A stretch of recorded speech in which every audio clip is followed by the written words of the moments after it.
Management, Kolkata, in collaboration with IEM Group, Innov AI, IEM QAC. This FDP, scheduled from 19th to 23rd of August, is designed to equip educators, researchers, and professionals with both foundational and advanced knowledge in emerging AI technologies. The program emphasizes not only theoretically but also practical applications, ensuring participants gain insights into industry level solutions and research oriented approaches. The FDP reflects our commitment to fostering academic excellence, research orientation, and collaborative growth in the field of artificial intelligence and data science. We extend our heartfelt gratitude to our esteemed patrons for this constant guidance, encouragement, and unwavering support, which has been instrumental in making this FDP a reality. Now, I would like to ask our convener, Dr. Motoshi Singh, Madam, to inaugurate this session for us. Ma'am, over to you. Thank you, Sharni. Am I audible? Yes, ma'am. I'm audible, right? Yes, ma'am. Yes. Yes. So, very good afternoon to everyone. It gives me immense pleasure to extend a warm and hearty welcome to all of you to this faculty development program on artificial intelligence and data science. And we'll talk about the tools, techniques, and applications. We are indeed privileged to host this program at a time when artificial intelligence and data science are rapidly transforming industries. It's redefining the research and it's reshaping the way we teach and learn. In this evolving landscape, staying updated with cutting-edge tools and techniques is not just a choice, rather, it is a necessity. Now, deep learning and natural language processing, in particular, it plays a foundational role in a wide spectrum of applications, from healthcare diagnostics, financial forecasting, and personalized marketing to autonomous systems and smart cities. This FDP aims to equip faculty members with both the theoretical understanding and practical insights necessary to engage with these technologies effectively in their teaching, research, and professional development. We are honored to have with us a panel of distinguished speakers and resource persons from academia and industry who bring with them a wealth of knowledge and expertise. Over the coming days, we will delve into various supervised learning algorithms, neural network, and deep learning algorithms. We will explore these sessions using contemporary tools and engage in meaningful discussions that foster collaborative learning. I would like to take this opportunity to thank the organizing committee, our esteemed guest, and all the participants for your presence and support. Your enthusiasm and commitment to lifelong learning are what make initiatives like this successful. Let us make the most of this FDP by actively participating, sharing ideas, and building a network that continues to grow even beyond this program. Once again, I welcome you all and wish you a productive and enlightening week ahead. Thank you. Thank you, ma'am. Now, it is my pleasure to introduce today's speaker, Dr. Shoptoshi Goswami, who is an assistant professor and a head of computer science at Bongobashi College. He is a founding member of the Data Science Lab at the University of Calcutta, where he serves as a senior research scientist and PhD supervisor. With over a decade of industry experience in leading IT firms before transitioning to academia, he has significantly contributed to research, earning an H index of 20 and over 2000 citations on Google Scholar. He is the author of best-selling textbooks on deep learning and AI, published by Pearson India. Beyond academia, he has served in advisory roles for government departments in West Bengal, including IT and higher education, and is actively involved in the Center of Excellence on AI. Dr. Goswami is an executive member of the Society for Data Science and a lead organizer of the ICD MAI conference series. He has also briefly worked as a visiting scientist at Iwate Prefectural University in Japan. His YouTube lectures on machine learning are featured in the National Digital Library of India, further extending his impact on AI education and research. So, on behalf of the organizer, I extend my warm greetings to you, sir. Let us look forward to an engaging and enriching journey together as we explore the transformative power of AI and data science. Over to you, sir. Good afternoon. Am I audible? Good Yes, afternoon, sir, sir. you're audible. Okay, Good okay, afternoon, great. sir. Good afternoon. So, first of all, let me, thank IM and UM Group for organizing this faculty development program. Uh, Thank you, Professor Mautushi. And I think some of the things that she really mentioned, I like that. mm, this is an opportunity to work together, collaborate, networking, right? So probably that sets the tone of the FDP. And of course, there are many things that are happening in AI, and many new developments are happening, many new models are coming up. So without wasting further time, let me just bring up my slides. Yeah, so just give me a second.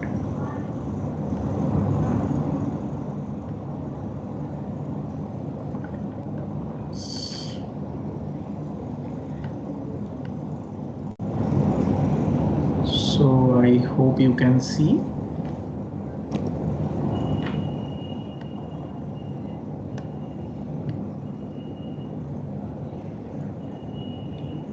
I hope you can see the presentation. Yes, it is visible. Perfect, perfect. So, my introduction has been given very elaborately, so I don't, want to continue on that. Okay, so here are just a few links and few activities. If you are interested and you want to connect, you are more than welcome. Okay, so this is kind of what I want to what I want to discuss. So though the topic is AI and NLP, I want to start with language AI. Okay, so now it is more probably cool to talk or name it as language AI than NLP. And then the thing that actually changed NLP, truly transformed NLP, is the transformer. So we'll briefly talk about that, and then the transformer shaping into LLM, though I will not cover it like how that journey happened, but I will say that, okay, we are using LLMs, but programmatically, when you try to get something from the LLMs, how do you actually, make the best behavior out of the LLM? So I have put it like grooming time for LLMs, and then, greeting for the new boss agents. Okay, so that's how I am going to talk about. So as you see that I plan to cover a lot of things, right? So my intention will be to give you idea about different concepts, different terminologies that are there in this domain. Okay, so Before that, this is a Venn diagram. Probably many of you see, but there is a lot of misconception. Okay, so of course the entire subset is AI, right? And then you have machine learning, and there are a lot of things in AI which are not part of ML. As example, if you talk about genetic algorithm, which actually took again the computing world by storm, which was invented around 1975. Okay, or if you take fuzzy logic, right? So these are part of AI but not part of ML. Similarly, deep learning is a part of machine learning, and there are many machine learning techniques. Even like when the ImageNet revolution was happening, when deep learning models were actually producing a performance gain by a notch, right? Around 2012 or so, you'll be seeing that they were competing with support vector machine and random forest and boosting algorithms. Okay, so there are many algorithms which exist, which are outside of DL, and it is not that these are not being used, right? So many of the industries are still using many machine learning models. Okay, and there are like many things to consider. Okay, so it is not always the model performance. You think about the sustainability of the models, right? That how much memory footprint it has, how much CPU demand it has, because your solution may have to be implemented in an edge device, right? So that consideration is very different. Okay, and then you have, of course, deep learning, which are the neural network based models, and then within neural networks you have these generative AI models, and as you know that the AI models you can essentially bifurcate into two types. Okay, one is the generative AI models, and another is the discriminative AI models. So in a generative AI model, what you try to do is you actually try to generate something. So as example, discriminative AI, if you give him like images of cat and dog, it will learn to differentiate between a cat or discriminate between a cat and dog. So if you give an image which is unlabeled, that is a new data, it can say, okay, this image is cat or this image is dog. But generative AI, on the other hand, if you give him sufficient amount of dog images, it can create a new image of dog. Okay, so that's why it is called as generative AI, and it can be extended to not only image, it can be extended. So the most prominent use case is, of course, text. So text, image, video, audio, and so on and so forth. Okay. Now, large language model is a subset of Gen AI. I mean, I will not say completely part of a subset of Gen AI. Okay, like LLMs, it can have some other technologies behind also. Okay, as example, it has some state space models also. Okay, and so these are called as Mamba architecture. You can look at that, and also when we have the foundational models, I will discuss later, right? So there were two family which were dominating in 2018. Okay, so one was the BART family and another was the GPT family. Now BART family, actually its focus was not on generation of text. Okay, so its focus was little different. Okay, and similarly, you will see that you might ask that, okay, LLM seems to be Gen AI, so why, it is not covering the entire space? The reason is very simple, that, there are also models like GAN, models like, autoencoder, or models like diffusion models, okay, stable diffusions, which are part of generative model, but they are not your large language models. Okay, so I just before delving into, I just wanted to give you a landscape, and now I am talking about the evolution of large language models. Okay, so there was in 1967. Okay, so you had the first computer-based chatbot, which was named as Eliza. So you will still read a lot of story about it. Okay, and then first real development happened when the idea of recurrent neural network was proposed, 1988, but it immediately do not came to fame at that point of time. Okay, 1997 you had LSTM. Okay, But again, because of less availability of data, because of lack of proper computing infrastructure, because of lack of sophisticated algorithms, okay, LSTM was not that popular as it would have been. But 2012 onwards, 2012 to 2016, LSTM, RNN, GRU, these models actually dominated the natural language processing space. Okay, and then that happened in 2017 when we got the paper called as "Attention is All You Need." Probably everyone who are now students of computer science knows about this paper. I don't know. Last I checked, probably it had around 3 lakhs of citation. Okay, so this has actually changed the way NLP happens.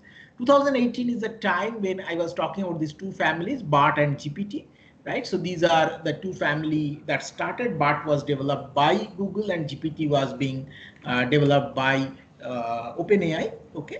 And then gradually we had GPT-2, GPT-3, GPT 3.5, and 2022 we had this. I will say that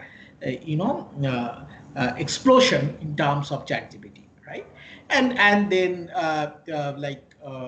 Meta joined the race, and so it already saw that OpenAI and Google and to some way Anthropic. So Anthropic is an offshoot from OpenAI. Some of the inventors from OpenAI actually started Anthropic, where you have the product called as Claude, right?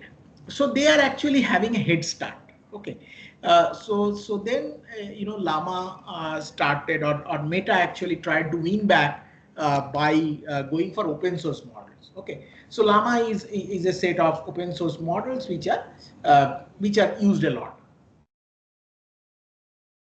And then there are so many things that are happening. There are ideas coming in, like mixture of experts, which was popularized by DeepSeek. So many things that are happening right now. People are talking a lot about agentic, and so I will try to touch upon many of the things that I just tried to give you an overview.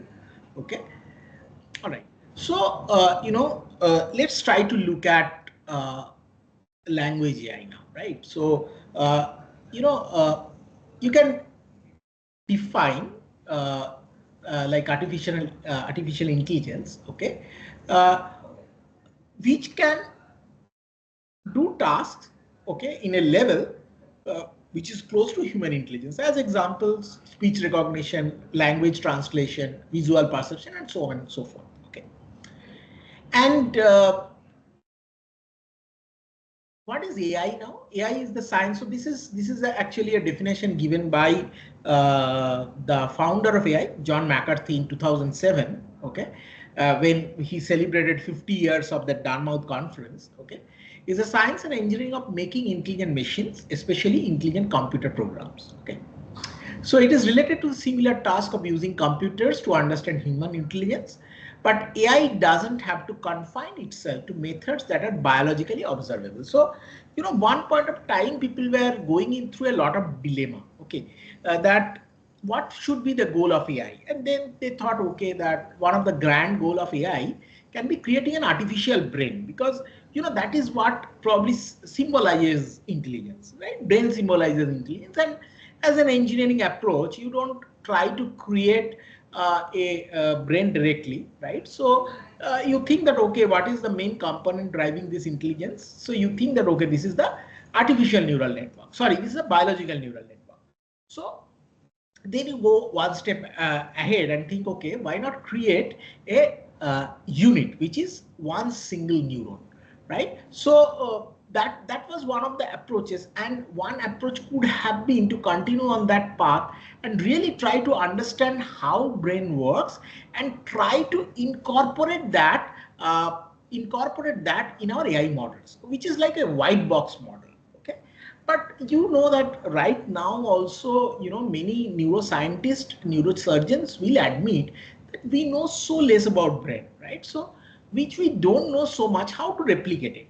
So we kind of thought this as a black box model, that okay, we don't know what is what is a constituent of brain, but we know that okay, if it does tasks like ABC, then it can qualify as an artificial brain or an artificial neural network or an artificial neuron. Okay, so that kind of engineering approach came instead of a scientific approach.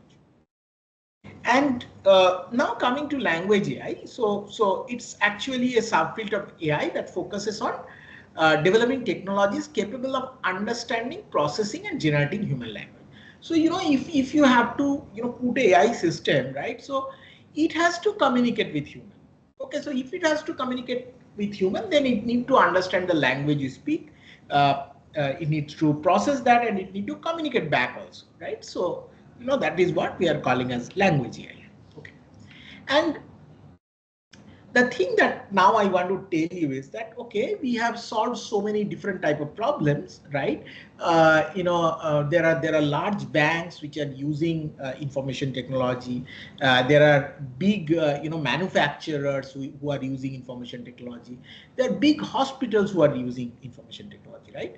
So why suddenly, and many of these looks like a solved problem. Okay, so why suddenly we are looking at language, right? Why it needs a different treatment? Okay, so there are certain tasks which are very easy, okay, for a human, but it is very difficult for a computer system. Okay, that probably applies most easily for language and image. Okay, so let's focus on language, and I can give you maybe one or two examples from image as well. Okay, so why language is tricky? Because the main constituents of words are tokens, right? So that like language is tokens, right? So roughly you can think the words are tokens, but then we can go into different discussion, right? That what should be the form of the token, and these words, and as I am talking about, probably English, Hindi, Bengali, this type of languages,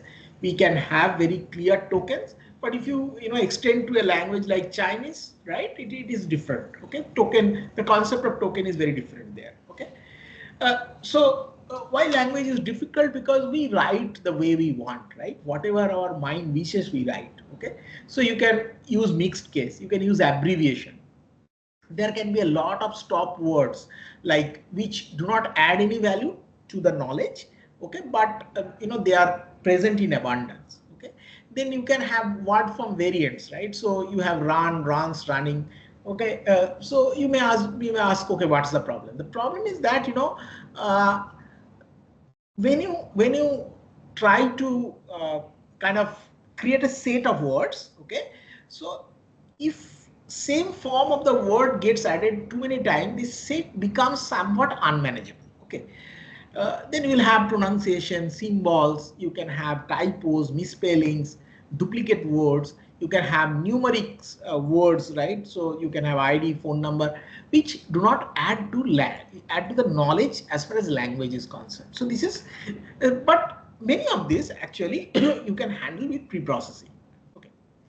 Now look at this particular one, that David went to the park because he loves to jog there. He also enjoys the fresh air.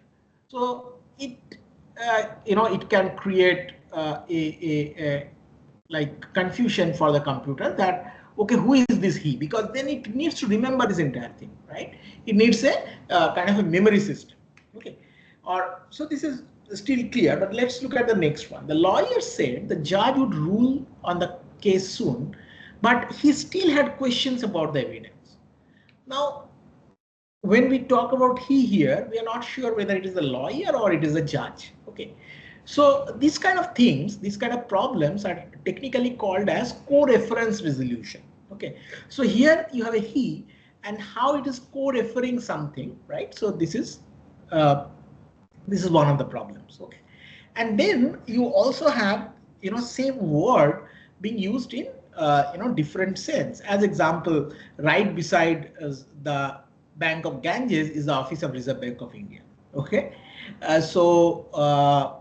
bank are being used in different sense. Okay, also as we are not meeting physically, okay, So physical interaction has a charm of its own. I just want to, give you a funny example. So probably you remember. So, if fortunately you remember your anniversary day and your spouse asks that, I am expecting an apple as a gift, and you, you know, come up with the apple that may be from, Kalpa, or that may be from Kashmir, or it may be from Washington, right? Your days are sealed. Okay. So of course she was not, or he or she was not expecting that, right? So same word, like has different sense, and this is the probably most abused and used example. Okay, that buffalo. Okay, so this is a eight word sentence, and it might appear to make no sense to you at all. Okay, but actually here buffalo is used in three senses. I will not go into too much detail of this. Okay, so one you see as the buffalo with a B capital between the sentence, right? So there we are talking about the state in US. Okay, so it's a place. Then we are talking about the animal buffalo, and then like we use the word bully, we can use also the word buffalo. So we are talking about some buffaloes, bullying some other buffaloes. Okay, so that's the context. So just for interested, readers, Buffalian bison, whom other Buffalian bison bully, also bully Buffalian bisons. Okay, so we are talking about city of buffalo, and then the animal buffalo and the verb form, right? And sarcasm, right? Oh, great. Another Monday morning meeting, just what I needed. So I'm really not looking forward to it. I'm just expressing my frustration, right? Or, you can have something mixed in Bengali. So this should not be Jami, this should be Jani. So, I mean, Jani, tomorrow's meeting is very important, but today I really need to take some rest. Okay, so we continuously mix, right? We write in English. Okay, in WhatsApp, we are continuously typing Bengali in English script, right? So these are problem, and then we can also go and go ahead and use emojis, right? Emote icons. So these are also problems. Okay, uh, and you have idioms. So this is very taken up very recently. Okay, not a very old Google Translate screenshot. Where I have given a proverb, right? The guy manena apni moral, right? So actually, if you know Bengali, right? So it's like you are proclaiming that you are very important, but no one considered you important, right? And you see the English translation. Okay, nowhere it is close, or uh, if you write it is raining cats and dogs, it is saying something which is very funny. So this is where what I'm trying to impress upon you is that why uh, making a computer understand language is a very challenging task. Okay, so it is not easy as it is not easy as finding the first 10,000 prime numbers, right? So it is not that way you can solve it. Okay, uh, so this is more a recent history of language AI. Okay, we into 2000, or before that we actually have language bag of words before 2000, and then 2013 we have a revolution where we have what to wake. These also came from Google. Okay, 2017 we have attention, then we have BART, GPT, and so on and so forth. Okay, so if you look at this particular legend. Okay, so these are non-transformer based models. Okay, and after that you have some decoder models, some encoder models. I will explain what are those, and some encoder decoder models as well. Okay, all right, so what are the principal tasks of language AI? Now I will give a very high level overview. Okay, so you have text input, and essentially if you can have three type of tasks. Okay, so one is text output.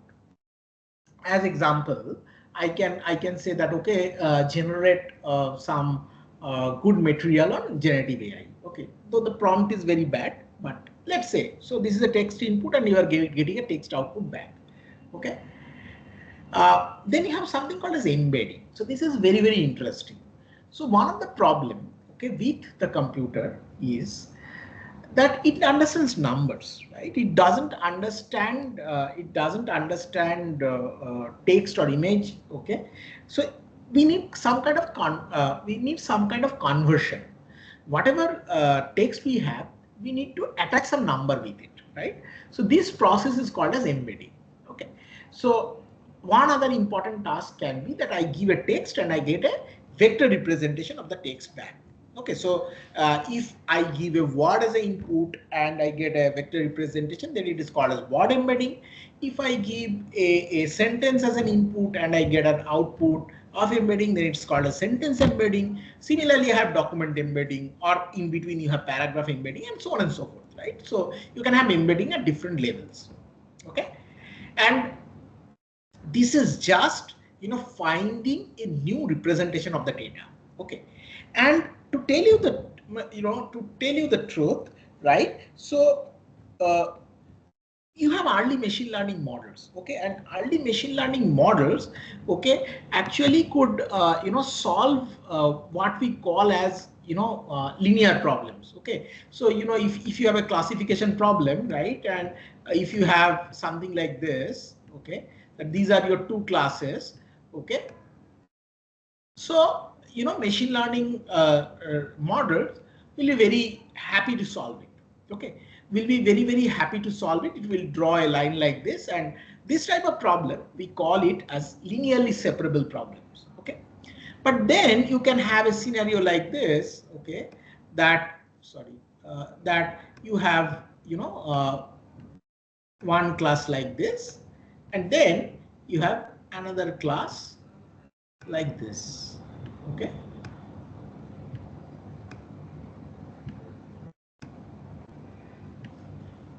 okay, so you can understand that I cannot probably draw a single line and differentiate this. So there may be two options. One is I can draw something like this. Okay, I can draw two lines.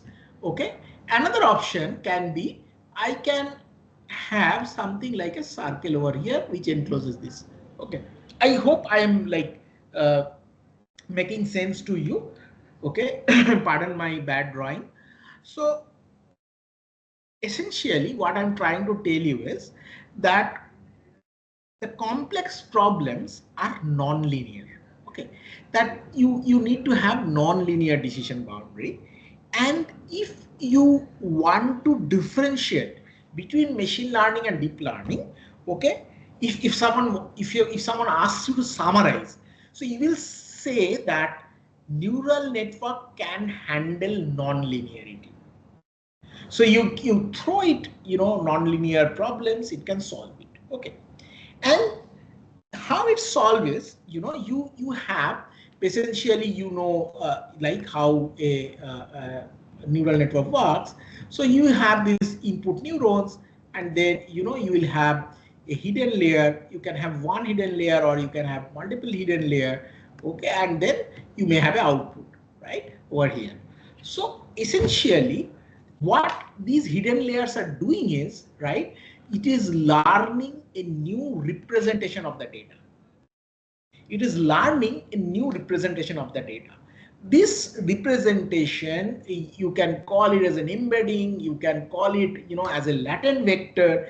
There are several names, but uh, the literature, the practitioners have been really obsessed in getting new representation of the data. So in your machine learning world, you have things like principal component analysis. You also had some new techniques like TSME or UMAP. But when we came to kind of your deep learning models, right? So you started having non-linear representation of the data.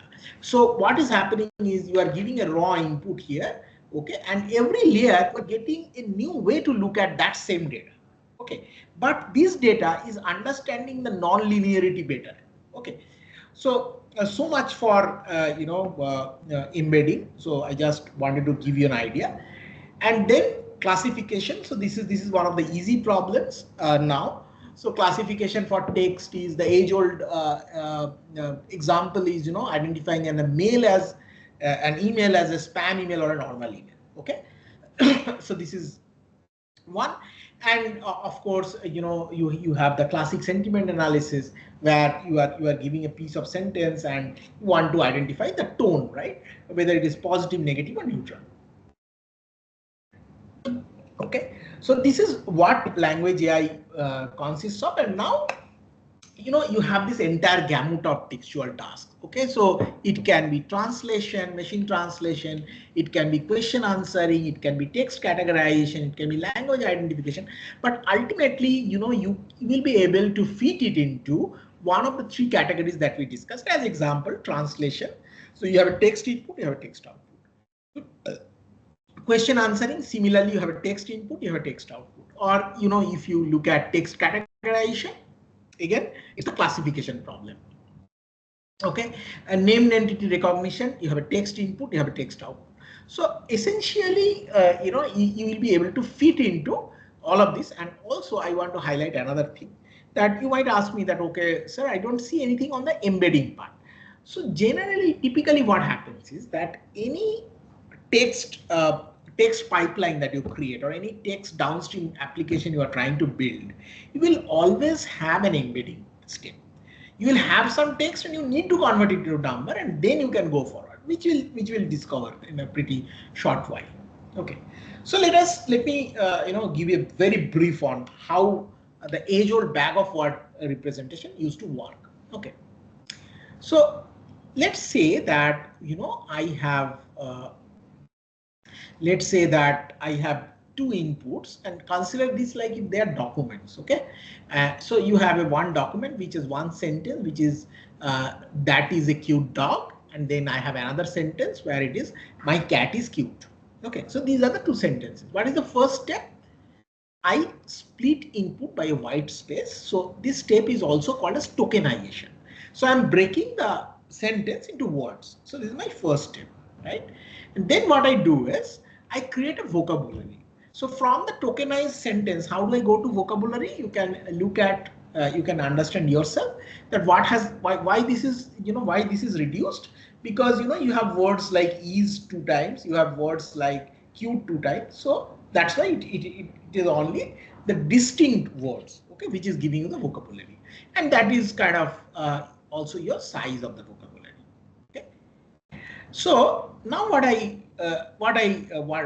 doing is, now if I take this thing, my cat is cute, I can represent it like something like 0 1 0 1 0 1 1. Okay, in terms of its vocabulary, one indicates the count of individual words, right? So this is the bag of word representation. Okay. I think it is clear. Now, one of the problem with bag of words is that it like it doesn't consider the order of the words. Okay, so if I maybe just use the word not good movie, okay, it cannot understand that not good is actually negative, because it looks at not good and movie separately. If you go back, just step back, you can understand that this was a problem in bag of word representation. So actually, when I talk about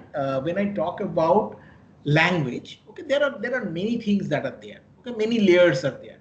Okay, but if I look at a very high level, then there are two things, which is one is called as syntax and another is called as semantics. Okay, so bag of word was good at syntactical level, but was not good at semantics. Okay, so what do I mean by semantics? That if I tell a statement like uh, uh, cat rat chase. Okay, so you will say, okay, this is not correct. So this is not syntactically correct, doesn't make sense.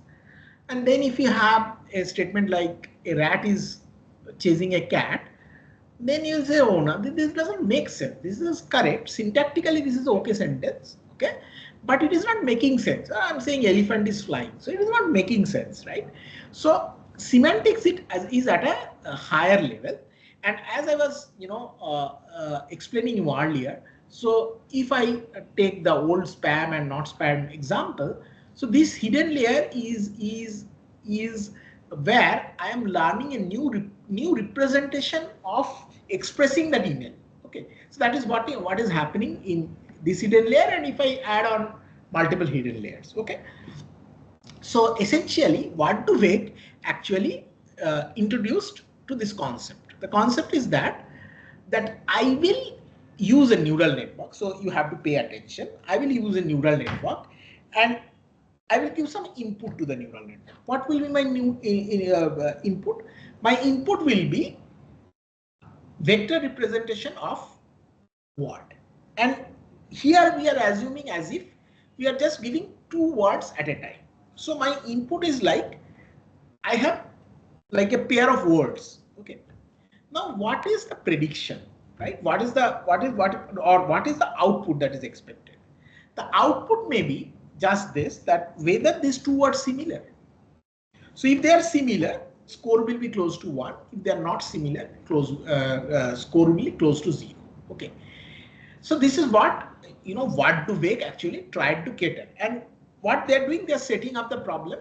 So they are creating a huge data set, okay, where you have this pair of words and the expected output, okay, in terms of 1 and 0, okay, and then you are using a neural network to train it. The idea is that when I give this, okay, to a neural network, it will learn a new representation of the word. Okay, and that was the basis of what to wake. Okay, and the expectation was that now if I try to plot these things, okay, now if I try to plot these things in a vector space, so cat, dog, and puppy, as they are all animals, they will come at the same place. Apple and banana being fruit will be close together. Similarly, baby, adult, which are qualifying a human's life cycle, they will be close together. Building and house will be close together. So that is the expectation. That was the expectation of what to bake. And I will give you another example. Okay. So, you may have words like this, right? Cats, puppy, house, apple, baby, like this, right? And this particular cat, so this is a vector. Okay. This is a vector. A cat has a vector, puppy has a vector, house has a vector, because as I said that, when you try to give any word to NLP, you need to convert that word into a vector. Okay, that's the first thing you have to understand. Okay, and let's assume that this is the vector representation, and if the dimension, you can add some name to the dimension. So maybe the first dimension represents animal. So you see cats is very high on animal, puppy is very high, but house is not high on this, apple is not high, baby doesn't have a negative score but do not have a positive score. Then if you take a dimension like newborn, then puppy and baby are very high on that, right? Then if you take a word on human, okay, cat, puppy, house doesn't score well, but baby scores well, and so on and so forth. Okay, so however, if you ask me that can we attach such kind of semantic meaning to each of the vector dimensions, the answer is simply no, right? This is just for our conceptual understanding that what we are trying to do. So essentially, you have something called as one hot vector. Okay, so what is a one hot vector? So this is the most easy way. So let me write this. Actually, I intentionally did not put a lot of word content. Okay, so just bear with me. So you have something called as one hot encoding. Okay, so one hot encoding means that actually, if you have like a vocabulary of size 50,000, okay, then each word you actually need a 50,000 long binary string to represent that word. Okay, and based on its vocabulary position when lexicographically sorted, right? So that particular position will be 1, rest of them will be 0. So that's how one-hot encoding works. Fair enough? Now, one of the problem with one-hot encoding was that so if I try to find similarity between these vectors, so vectors, one of the advantage of vectors is that you can extend numerical operations on them, right? You can find similarity, dissimilarity, you can add them, and so on and so forth, right? So they tend to numerical operations. Okay. Now, the difference between apple and banana and the difference between apple and puppy are going to be same if you have kind of a one-hot encoding. Okay, so that was a problem, and this is what this Word2Vec was trying to solve. Okay. Now, so this problem of adding semantics was fine, but all these Word2Vec problems, or sorry, all these Word2Vec models had one more problem, that they have a static embedding. So let's understand what is static embedding. So essentially, when you create a model like Word2Vec, what you have created is a large size matrix, okay, where you have each row of the matrix probably represent a word, okay.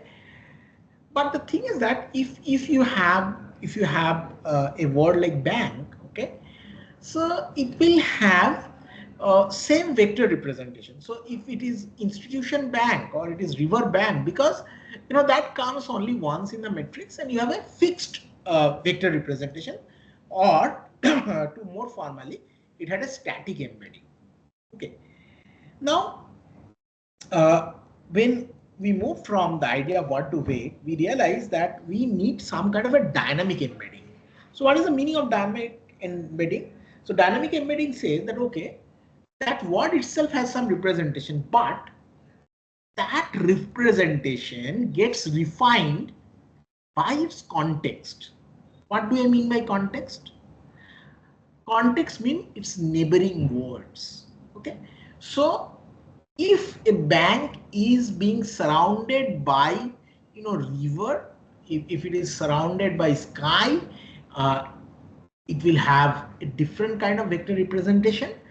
And if it is surrounded by bond, if it is surrounded by deposits, if it is surrounded by cash, ATM, then that bank will have a different representation. Okay, and this was first attempted using what I said as the recurrent neural network. And recurrent neural network, the example that you see here, we are still using static embedding. Okay, so let me just quickly explain what is happening. Okay, so essentially what you are trying to do is a machine translation task, right? So text input, text output, fine. And you have given input like I love llama, and then you have used some kind of mechanism. So as I said, I have taken the vector representation of I, love, and llama. Okay, and I have processed it sequentially, and I have put into a layer of RNN. Okay, so RNN is a type of neural network which is called as recurrent neural network. Okay, so recurrent neural network has this ability, okay, to have memory. So that was the most defining thing of RNN, right? So when it is looking at llama, it knows that, okay, it has come after I and love. So this was a groundbreaking paradigm shift from our bag of words model. And first, what happens is that you encode. So it's the idea is like very very human like. Okay, that let's say you are also translating something. Okay, or maybe you are taking notes. So I am not that optimistic that this lecture is starting out to be so useful that you are taking notes. But if we consider that, okay, so it is not that every sentence, every word I am speaking, you are writing, right? It doesn't happen that way. So what is happening is that I am telling you, and then you are conceptualizing, okay, and then you are writing in your own words, okay. So the first set of RNNs which use this static embedding follow these steps just right. So you have these words, and then you encode them, and you encoded them to something called as a context vector. Okay, which represents in a way the knowledge of all the input that are given, and then it generates back. Okay, so that's called as decoder. So from encode, you go to a representation. From that representation, you decode, right? So that was the process. Okay. So there are a couple of problems in this architecture. The first problem was, I already said that, the static part. Second was, you see that there is some kind of time step, right? 1, 2, 3, 4, 5, 6, 7 being marked here, which tells that how the things are moving sequentially. Okay. So this was a sequential, machine. So this is one of the problems. Okay. So then what happened is that you had attention being added over here. Okay, so what is attention? Attention says that when I'm generating this word, so the problem over here, so one problem I did not mention is the context. Okay, so again, let's go back to that example that I am telling you something, right? And then you are representing in your own words, right? So in between you have the context embedding. But are you doing like, I am speaking for 5 minutes and then you are doing that? No, right? Because there is a limit on how much you can keep in the context. Okay, so this is also one of the problems here. Okay. Now another concept which started developing around 2015-16 was that of attention. But this is not in the landmark attention paper. Before that also people were toying with the idea of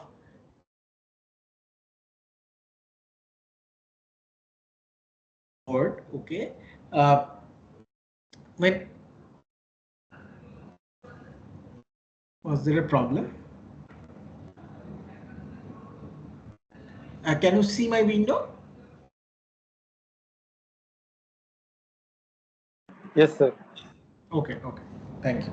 So somehow my like slide got down. Yeah. So when I'm generating something, so this language probably we don't understand, but let's say I am saying that how are you? Okay. So when I'm saying how are you, and the Bengali translation is tumi kemon acho, or in Hindi tum kaise ho or aap kaise ho. So you know that you need not pay attention to the entire input sequence, that how are you, and when I'm generating the word tum or tumi, I just need to pay attention to the word you. Okay, so that's what this attention layer talked about, that I don't need to memorize the entire thing. Okay, and you see that this is a attention map. Okay, so you can see that. Okay, I, which translate tweak, this is a high density value. That means it is paying a lot of attention here. Wherever you see that it has a like low color, close to white, so you can see the legends here, right? So this indicates low attention. Okay, and here comes the diagram of what I would say, the diagram of the decade. Okay, transformer architecture. So many of you may have seen this transformer architecture, and I will just make a very brief attempt to give you a high level idea. So you cannot, only on attention, only on transformer, we probably can talk for 1 hour, right? So I am trying to pack a lot of information and to give you a high level idea, so you can go back and think that, okay, these are the building blocks of transformer I understood. Now probably I need to go a lower down to understand the transformer layer. So here I just want you to notice that there are two blocks. Just look at this. Okay, so one is on the left hand side, which is called as the encoder block. Another you have on the right hand side, you have the decoder block. So initial transformer model was composed with two blocks. One is the encoder block, another is the decoder block. Okay, what is happening in an encoder block? So encoder block actually takes input sequence. So take the example of machine translation only. Let's continue with that. Okay, and once you have this, you see these representations here. So we get the vector forms, and then we are taking it to a layer called as self-attention. Okay, so what is self-attention? I am trying to understand the relationship between these words, right? So as I am looking at the same sequence, that's why I'm calling it as self-attention. So there can be two ways, right? I can look at an input sequence and I have an output sequence, when I try to see that, okay, which word of the input is affecting which word of the output, right?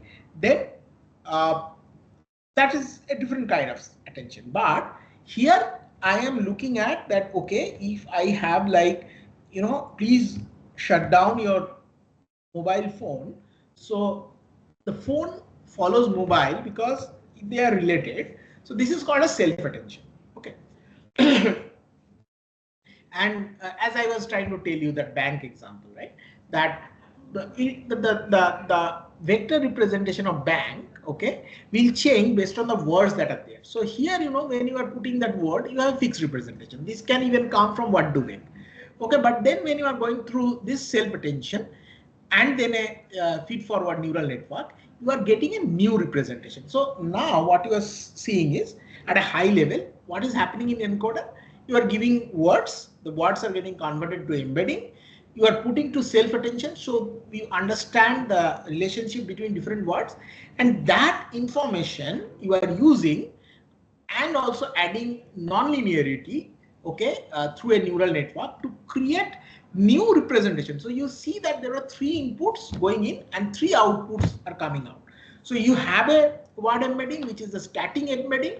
Now you are getting a more dynamic contextual embedding coming out of the encoder block. Okay, so we have encoded, right? So this is the encoder block.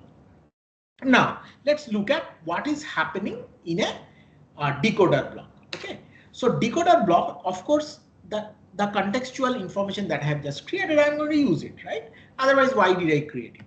Okay, and let's assume that I'm in the process. So I have already generated these 2 words. Okay, I and love. Okay, these are already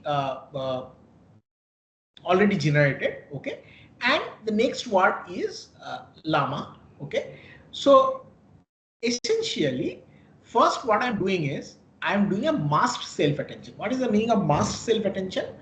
It is masked self-attention because when I'm generating an output, right, encoder I have the entire thing, right? But decoder, when I'm generating the first word, I cannot have the information about the next word. So what I'm trying to tell is that if I'm here, okay, if I am here, so when I am generating love, so I will try to look at this and I will try to look at this also. So it is both way. But when a decoding is happening, right? So when this is getting generated, it has no idea that the next word is this, right? So it can only look at the words that are previously. So that's why the words after you need to mask them. So that's why it is called as masked self-attention. So you have masked self-attention, then you are taking this encoder attention, again, taking to this layer of non-linearity, and then finally you get an embedding, and this embedding again is getting converted into the final word. So that's how this encoder decoder cycle works. I'll again very quickly give you the summary that original transformer architecture had 2 blocks, encoder and decoder. Encoder, you are putting the input sequence and getting a contextual embedding out. There are 2 important blocks. One is the self-attention, another is the FFN. And when you go to take the decoder, you have one additional block coming in because the encoder input is there. So you have an encoder attention, then you have self-attention and feed-forward neural network. So that's the kind of idea about encoder decoder. Okay, so as I said that there are 2 prominent models, okay, BART and GPT. However, very interestingly, BART was an encoder only model. So you do not have the decoder model over here. The objective of BART was to understand a better word embedding. As example, you see that this is the input going on. This we already saw, right? So BART models were very good in understanding a better word representation. Okay, whereas GPT models were good in decoding, so it can generate. Okay, so as I was trying to tell, so these are representation models and these are generative models. Even when you look at large language models. Okay, and again, to give you a basic idea, so a transformer will have multiple blocks of transformer which will have multiple encoder and decoder layer. So it's a mammoth machine, right, with billions of parameters. Okay, so when the first step in a transformer, you have a tokenizer. So what a tokenizer does, so it will assign, it will find out the token from a token vocabulary, and then corresponding to the index, it will also have an embedding, which this is essentially going to use.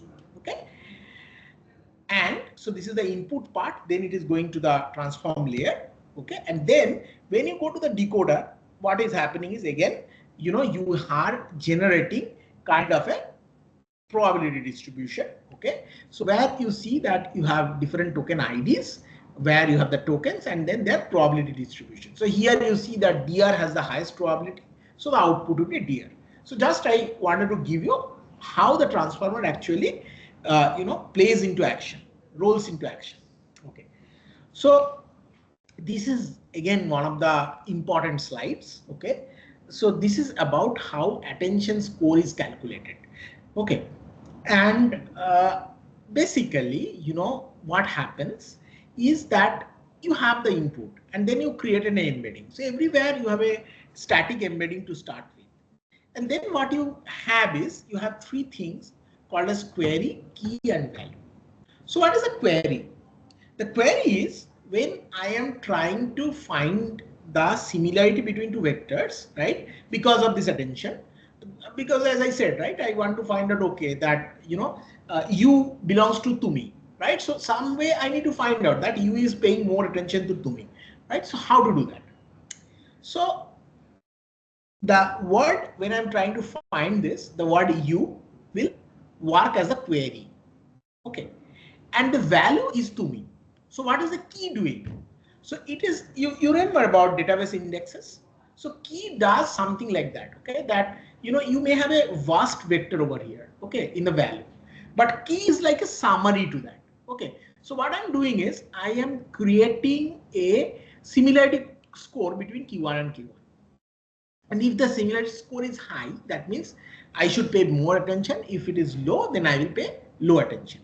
Okay, and finally, what is happening is that based on this score, I am now giving a weight to the vector. So as example, if these are my two input vectors, and on the basis of that, I am trying to create a better contextual matrix Z1 of Z, then I am using these two vectors. Okay, and then I'm giving the weight, the attention score. I'm not talking about softmax. Don't worry about softmax this point of time, right? Softmax just make sure that if for a particular word you are calculating attention of multiple words, it just sums to one. Okay, that's what you try to do it. Okay, so I think I'm not doing very well on time, but anyway, I'll just try to wrap up in 5-10 minutes more. Is that all right for the organizers? Because I was supposed to end at 3, but then we started around 2:15 or so. Do I have 5 more minutes?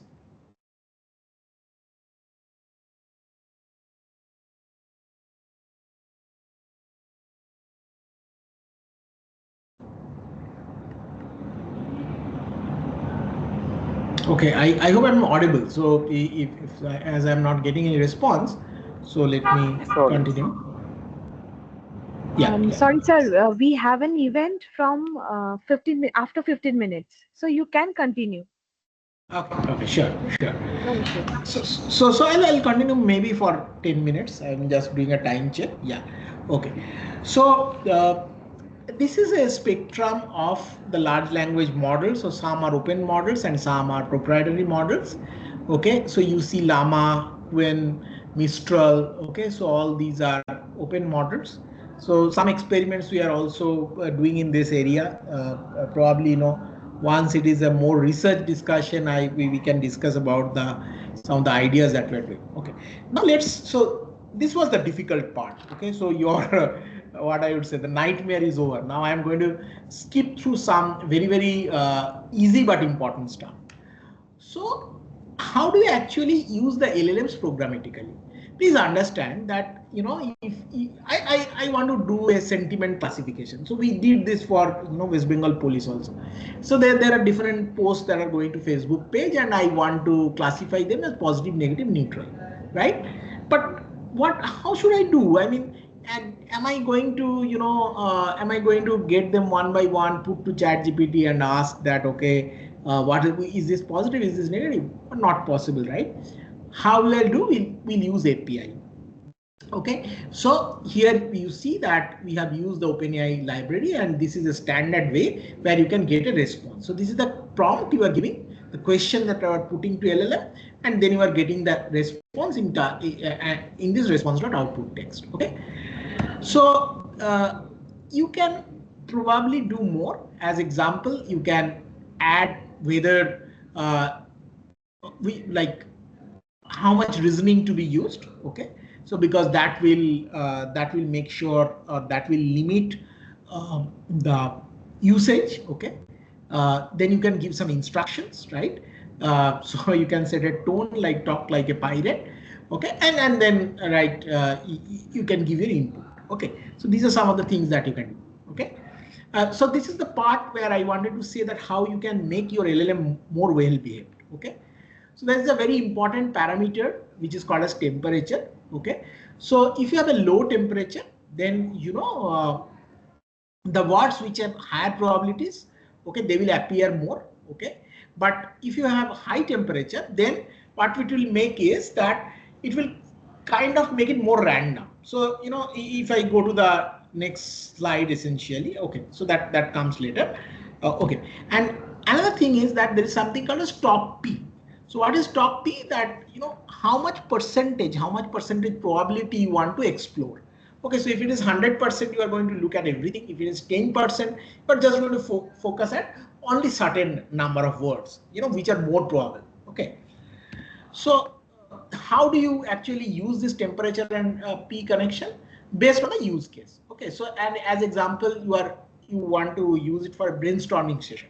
So then you will have a very high temperature, because then you want to be very creative and top P, right? So no restriction. But you are doing an email generation. You are writing an email to maybe your head of the department, your principal, or CEO of the company. You cannot be creative there, right? So temperature will be low, top P will also be low. But then when you are doing a creative writing, probably your temperature will be high, but you don't want to experiment a lot with the vocabulary, so it will be low. Okay, translation again, temperature will be low, and then but you want to have a good flexibility on the choice of words, so you are having a top P. Okay, so this is the way you can control it. These are controlled through programmatically, as well as when you are using the interface, you can change it. Okay, so people actually wanted to make it more standardized. So they came up with something called as a prompt template. So this is something you may have heard already. So prompt template will actually have different components. As example, you can have a persona, you can have instruction, you have context, you have format, audience, tone, and data. How do you send it programmatically? You just create different strings, okay? Like as if they are representing different variables, and then you concatenate them and then you send back. So prompt template is a very standardized way, okay? And actually LangChain and some libraries, they also have this, prompt templates available where you can use it very easily. And there is another concept called as prompt chaining, when you have like very involved generation. So what you see here is the first step is, so probably I want to generate a sales pitch, but I'm not doing it the first step. What I'm doing is, first I'm generating a product name. Then that name I am also using as an input for product design.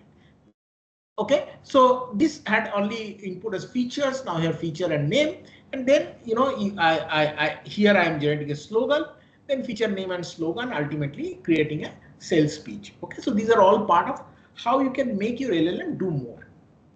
Okay, now another thing that has really blown us out is called as a RAG, which is called as retrieval augmented generation. So many of you already know it, right? So one of the problem is that these LLMs were not used for, or not developed for, factual queries, because it generates words. Excuse me, sir. Yeah. Sir, I'm sorry to interrupt you, sir, but we need to wrap up a bit now. Yes. So I'll just probably not cover like rest of the thing. I'll just finish RAG, and I'll just want to share some resources with you. So with that I will end. Okay. Thanks for Surely. reminding me. Yeah. So the problem with this is that LLMs were not created for factoid queries, fact-based queries. Okay, because it generates. It is so probabilistic. You understood by now, right? So what I can do, I can probably say, okay, you use your language skill, but I'm giving a book. You read the book and then you express by language. Okay, so that is what he's telling it as an external memory. Okay, and actually, you can probably go one step ahead. So you can the document you split, you take through an embedding model, you put a vector store. Okay, and then based on what you receive from vector store, you generate a natural language response, because these are all vectors. If you throw the vectors, then no one will understand. Okay, so I'm not going through the entire thing. Probably I was more ambitious on what I will be able to cover. Okay, there are some algorithms so that you get relevant embeddings. So LSH is one of them. So I'll just quickly rush through all this and go to what is my okay, that slide is not there. Okay, so I'll just mention right. So one of the question that I always face with my audience is how to get started. So I'm just going to mention some of the books. Okay, so I actually had a slide also, probably I'll share with organizers. Okay, so one very fundamental book by O'Reilly is building a large language model. Okay, uh, so if you want to start from large language model, if you want to start earlier, then probably the best book I always recommend is ISLP. Okay, which is uh, this goes like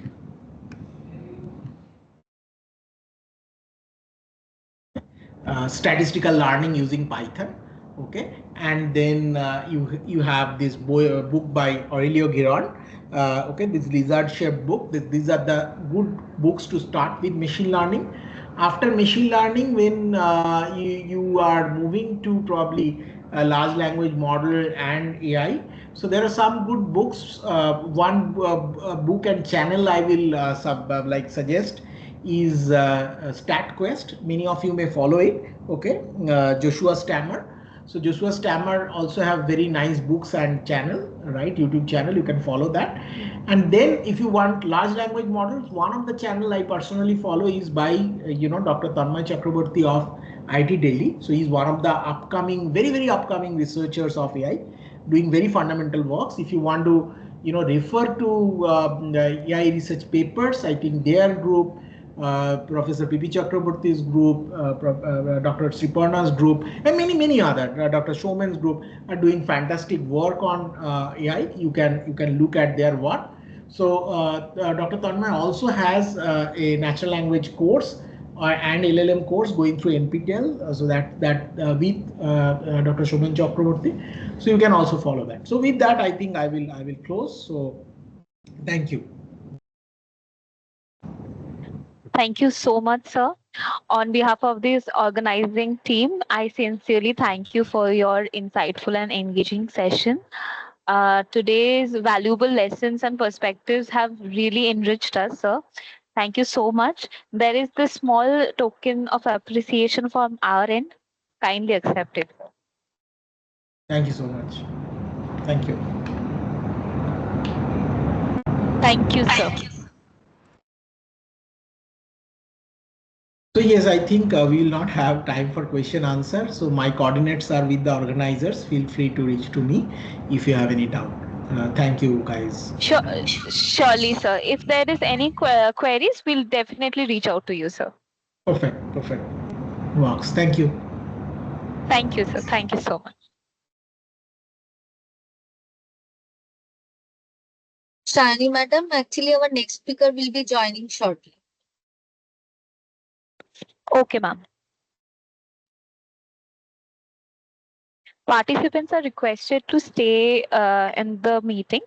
Our next speaker is going to join shortly.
Good afternoon, Chandan sir. Can you hear me?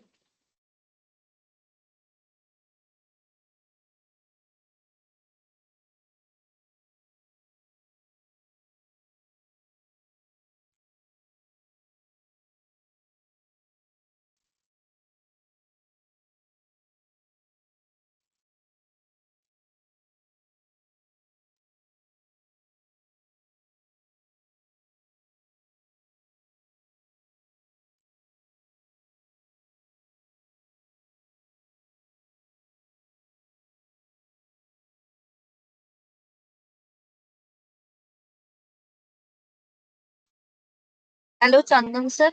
Can you hear me?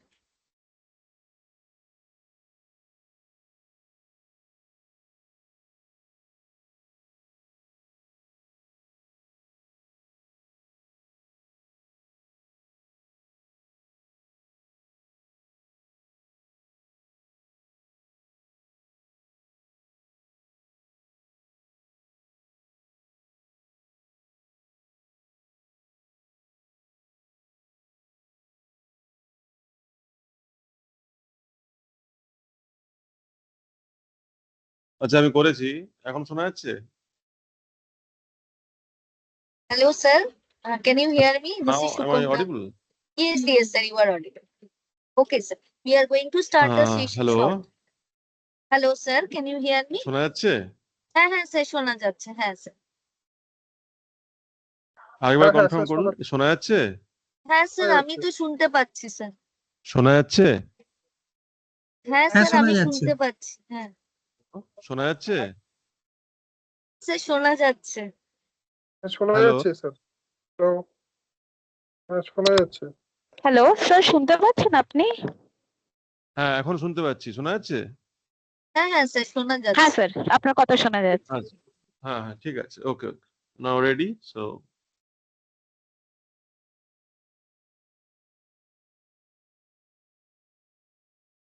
yes so yes sir we are going to start the session Sangeeta madam please start the session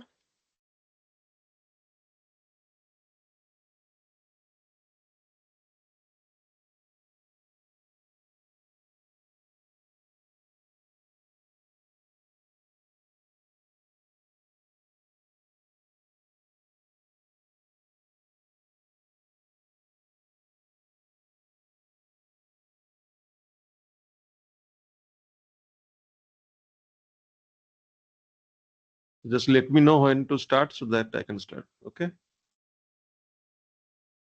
Sure, sir. Just regret for the delay. Just one second.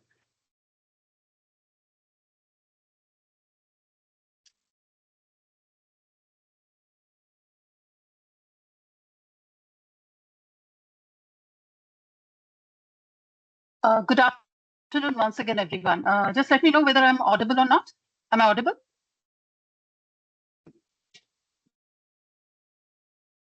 Hello. Yes. Yes, sir. Yeah. So I hope that you all had a very fruitful first session of our 2 days faculty development program. As we move into our next session, it is our privilege to introduce our very distinguished speaker, Professor Dr. Chandan Chakraborty, who is an eminent academician, researcher, and mentor. Dr. Chakraborty is a Dean of Research, Planning and Development and Head of Computer Science and Engineering at National Institute of Technical Teachers Training and Research, Kolkata. With a background in statistics, a master's from IIT Bombay, and a PhD from IIT Kharagpur, he has dedicated his career to advancing research and teaching. He has been instrumental in faculty training and curriculum development in AI, machine learning, data science, and IoT, all of them aligned with the vision of NEP 2020. His research on applying AI and deep learning to real world challenges, particularly in healthcare and education, has earned international recognitions.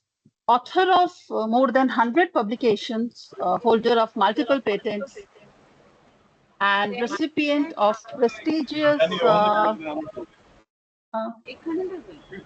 Someone is unmuted. Can you kindly please mute yourself?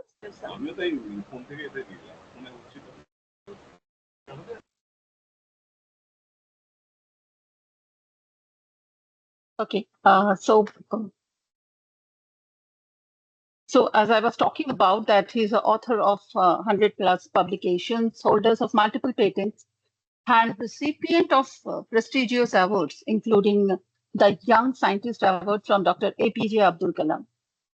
Dr. Chakraborty exemplifies commitment to teachers' training and interdisciplinary innovation, serving as a role model for all us educators across India. On behalf of the FDP Organizing Committee and all participants, I extend a very warm welcome to Professor Dr. Chandan Chakraborty. And we are all looking forward to his insightful session regarding supervised machine learning with applications. Over to you, sir. Thank you very much, madam, and good afternoon to everybody. And first, let me thank the organizers for inviting me to give one talk on the topic supervised machine learning. So, time is mostly 1 hour, so I'll try to cover up some of the important aspects and some of the fundamental things, of course, because nowadays we are all quite familiar, even those who are working in the advanced machine learning area. For them, maybe it's true the brush up, but I'll try to hit upon some of the fundamental aspects which are very much important. Even before applying that, paramount of good understanding is required, so that a researcher can do progress. A student can do much progress once the fundamental is very strong. So from that angle, this slides and my talk will hopefully can give certain insights, and for that this session is it. So also thank for my elaborate introduction. So anyway, yes, for quite some time I'm doing teaching maximum research activities in this area. All of us, of course, by now, not only we talk about AI, ML, but in a much more advanced things like deep learning and transfer learning. Then we're talking about the, attention neural network, vision transformer, all then these such and such things. And a lot of papers are coming. But still, I think that we should nurture the whatever we learned previous, and how can that be useful if we can think about some kind of innovative concepts that can change some fundamental understanding, the way the theories have come up, right? These are not the old theories, very new theories suddenly clicked in the mind of certain researchers working at, even mostly in the foreign countries. There are also professors, they are also researchers, they are also working in AT&T labs and other areas. But I feel that a lot of things still can be done at the fundamental level to do something good to solve some unsolved problems. Now coming back to the definition and so on, conceptually machine learning, the way basically machine learns, and by learning we understand basically training. So overall, majority of the tools and techniques covered under the artificial intelligence area, okay, which mainly get trained from the data, and after training it becomes knowledgeable, intelligent to make certain predictions about the unseen data. That's how the machine learning, the definition is. Now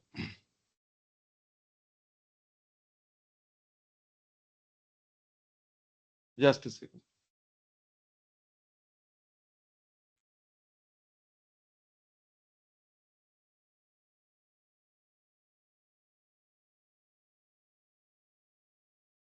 So here we can see that this onion diagram, where more than 80% area covered up by the machine learning, and inside of that you have deep learning and so on and so on. So once a model, basically a function of variable and the parameter, by training means we are basically training the function based on a number of observations to estimate the model parameter using different estimation techniques. And after training, the model parameters gets estimated, so that the any unknown instance comes up in terms of unknown variable, that is x. For in the past you have already trained the model with the set of observations with respect to the variable x, and based on that you have estimated the value of theta, whether it's a linear function or non-linear function. Depending upon the linearity of the functions, we apply maximum likelihood estimations, least square estimations, and other optimization methods in order to estimate the model parameters. When model parameters are unknown and known, because model parameters usually initially are unknown, and then after training and subsequent estimation process, once we adopt, then the model unknown parameters becomes known, and that's how the model becomes intelligent.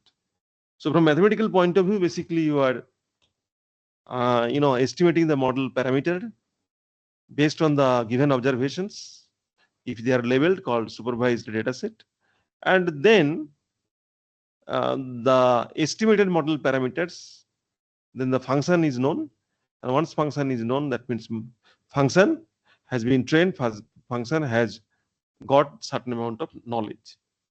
That is the basic thing, right? Whatever with the definitions, but we understand mathematical point of view, how function initially is structure composed of two components, the variable and constants or parameters. By training, the variables observations are fed to the function. Estimation method is used, suitable estimation method, by which we get the estimated value of the model parameter. Then the unknown function becomes the known functions. And once you put the unknown x variable value, then the function will generate some discriminating, some value, some kind of a response value. And depending on the decision making rule, we predict about the instance. And that's how the whole framework runs after. Machine learning majorly three types as per classification, as per the categorization by us. One is supervised machine learning, a very, the one line of description. The supervised case, basically the learning takes place based on the label data. That means learning, training of the function takes place based on the label data. So once data are labeled, called supervised data set. That means where input and output both are known. And how this is labeled, usually the supervisor will be there, who is the domain expert, and he will label the output value, the outcome value. That is the, if you take x is the input value and y is the output value. So to me, once y values are made of known, with the intervention of the supervisor, then it becomes the supervised data set. That means during the training, you are modulating the input and output variable because both are known. So in order to achieve the goal, that is the correctness, accuracy. So with respect to the highest accuracy or other kind of criteria based on which we can choose the model as the best or efficient or robust, the way we conclude any developed or proposed model, that how your model is better than the other. So once we go for comparison, suppose with respect to accuracy or sensitivity, specificity, and so on, then as long as the trade-off between input and output with respect to the functional a model parameter training by means of using optimization techniques for the available data set, till the time we keep on training and we stop training when we achieve the highest accuracy or highest discriminating capability or power, and then that corresponding value can be taken as the robust estimated value. But of course, dynamically it will keep on changing over the period of time. Then also the model needs to be adaptive in nature, so that with the incremental arrival of the amount of data today, small data set, tomorrow it will be huge data set, then the model should have the ability to at least not to erase the previous one, at least to override or incrementally add the, if any incremental knowledge is there, otherwise it will not consider. So some models like support vector machine and all, they do this kind of activity. Now supervised learning, in broadly, that prediction models is of two types: classification model and a regression model. In the regression, basically the output is continuous type, but in case of classification, output is basically the category, class, group, right? There are different supervised machine learning algorithms and being applied extensively in the different applications, including email classification. We can see every day a lot of spam mails we are getting.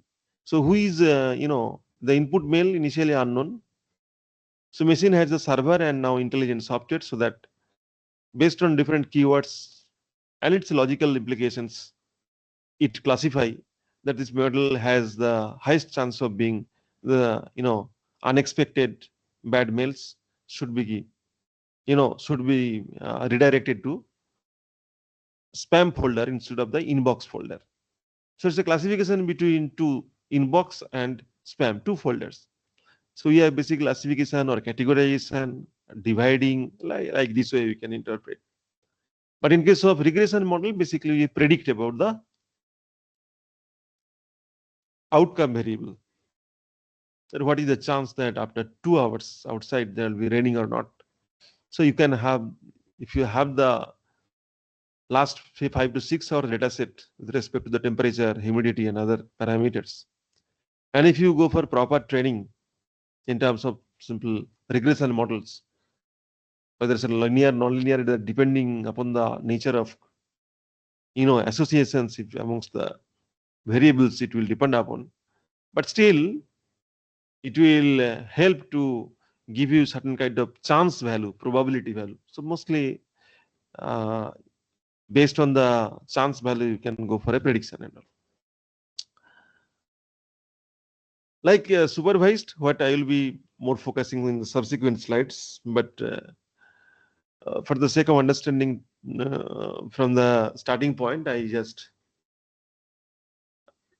discussing some of the points as reflected in your screen. Hope this PPT is visible to you, right? Yes, sir. Yes, sir. Okay, thank you. Now, on the contrary, once we understand what is supervised data set, supervised machine learning algorithms, that means a number of algorithms which are able to deal with the level data set in terms of training, testing, predictions, classification, etc. Now, on the contrary, unsupervised refers to the unsupervised machine learning refers to the set of to that set of algorithms that can take only the unlabeled data sets, or otherwise when you do not have any option to levelize the data. That means you are having the data sets where inputs are known, but there is no class leveling is done. So outputs are unknown. So that time some method should evolve to address and to understand. So that time basically this kind of data set is labeled as the unsupervised data set. And major objective behind using the unsupervised machine learning basically to discover the patterns. Earlier we won research field of computer science called data mining. So basically retrieving different patterns out of the hidden patterns from the available data set. Here also we are going to understand the patterns. See, here classification cannot take place this way. Rather, we are going to understand the patterns, similarity or dissimilarity amongst the number of objects, because you do not have the label. You do not know in which category the particular pattern object belongs to. Rather, based on the similar type of properties, if we can characterize any object with respect to a number of parameter features, and using different mathematical functions, if we can design that feature space, like we human being, we are characterized by hands, nose, eyes, legs. These are all features, parameters. Even other animal also might have all these things. But how human, the object before level can be made different from the how computer will understand. We can understand human being through our cognitive power.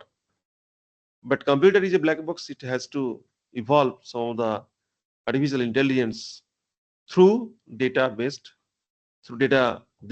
learning and subsequent making the model intelligent and then used for prediction. So in the context of unsupervised machine learning, we majorly consider clustering techniques. By clustering, we mean a process of forming similar groups, okay, out of an heterogeneous group. So that similar type of objects will be in one cluster and dissimilar type of objects will be in different clusters. That is the basic principle of clustering technique, which is effectively the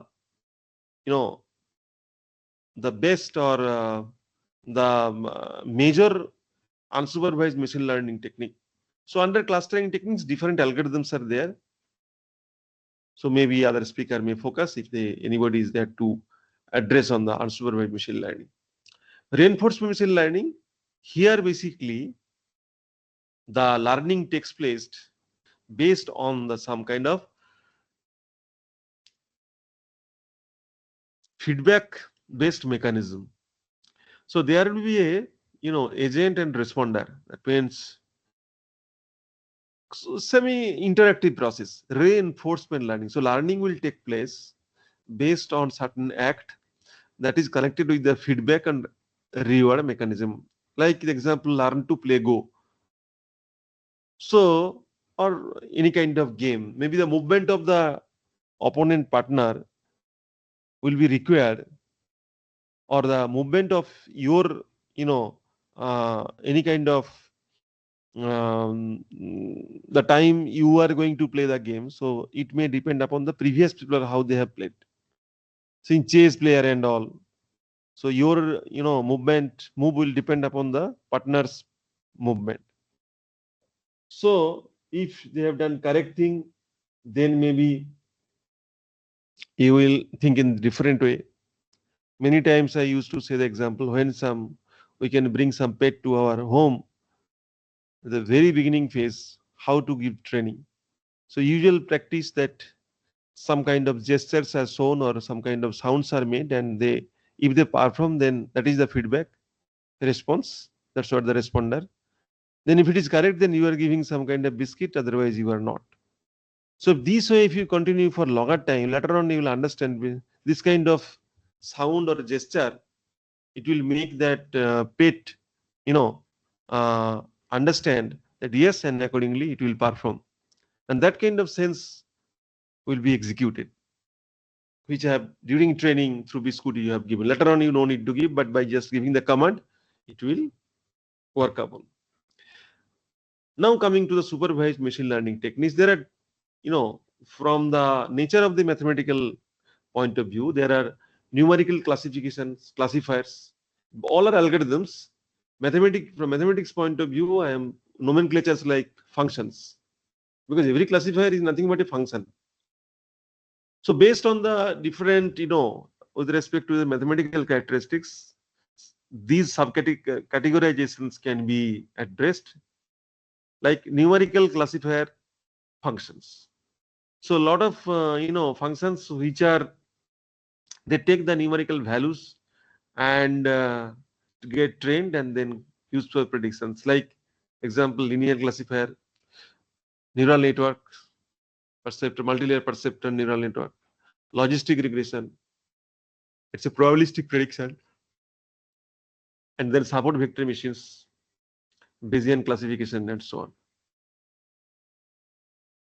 Next, probabilistic functions like Gaussian, mixture models comes under Gaussian discriminant analysis, hidden Markov models, probabilistic graphical models. Yeah, probabilistic functions, they are naive Bayes comes into the picture.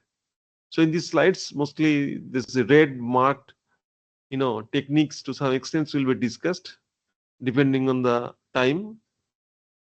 If possible, if not all, even some of them will be discussed from this conceptual and fundamental levels.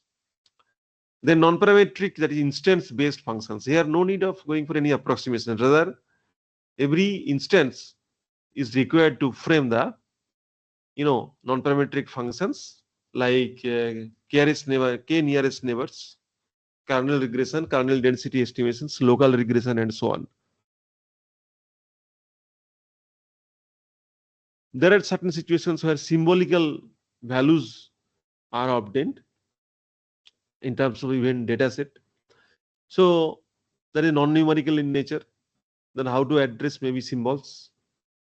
Then we employ decision trees, classification and regression trees, and so on. It's a kind of a partitioning approach. So with respect to certain criteria or the importance of the attributes, we keep on, basically partitioning the, pattern space, object space, so that same type of things, they may be distance wise at, far, but their commonalities are same, and that's what the decision tree is very much popular.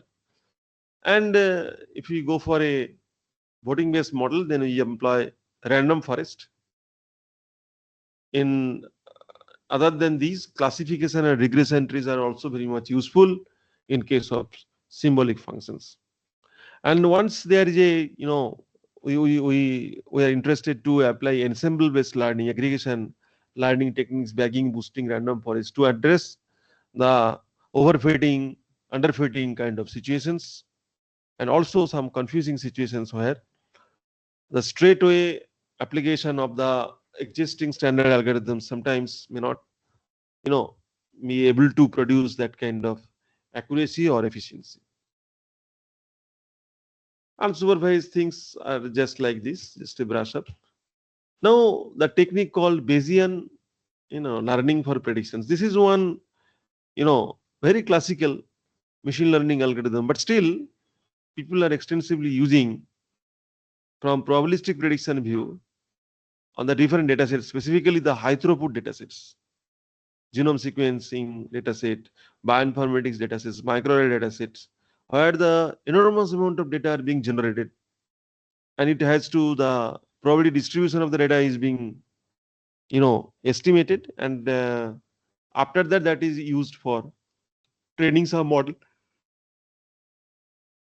Like in this case, majority of the Bayesian algorithms, mostly the likelihood function is estimated by the multivariate Gaussian distributions and a huge amount of data. So using central limit theorem from statistics point of view, I'm telling, then once the data size is very large, then it can be approximated by the standard normal distributions using the theorem called central limit theorem. So using this theorem, if we can approximate, the all data sets can be approximated to the standard normal distributions whose mean 0 and variance 1. Anyway, in the context of Bayesian learning, here basically we can observe in reality there are so many such applications where the relation between the feature set and class is non-deterministic. It is not deterministic. There are so many such applications. So in that case, no test can be useful to classify with certainty because the relation is uncertain in nature. So therefore, that kind of situation demands for a classification techniques which can be achieved in a probabilistic way. So once this kind of conceptual understanding develops, then naturally people will look for what is there any that kind of classifier really available. Now, first and foremost, things comes in our mind the Bayesian classifier. Though it was discovered in 1763 by Sir Thomas Bayes, and that's why at that time it was named as Bayes rule. This is based on continuous probability. So given the past and present, you can predict about the future. The way a human, brain also does. But how probabilistically that can be done, and it has been experimented over a lot of case studies, and majority of the time it has succeeded. And that's the reason the technique discovered 250 years back, still it is being used to its highest extent. So that is the good thing. Now coming to this, theoretical understanding of this aspect.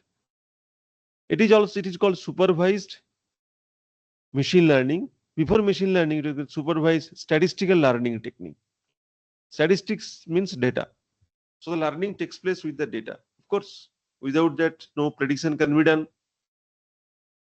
So later on, when machine learning term was coined, now it is called supervised machine learning technique. Okay, no problem.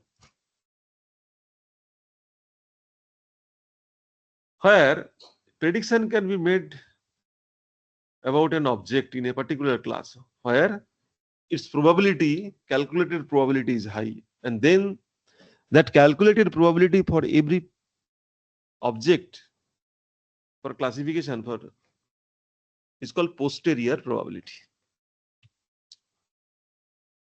So you can see one just a diagram, very simple, where some past experience that may be the data, past data. Data means experience.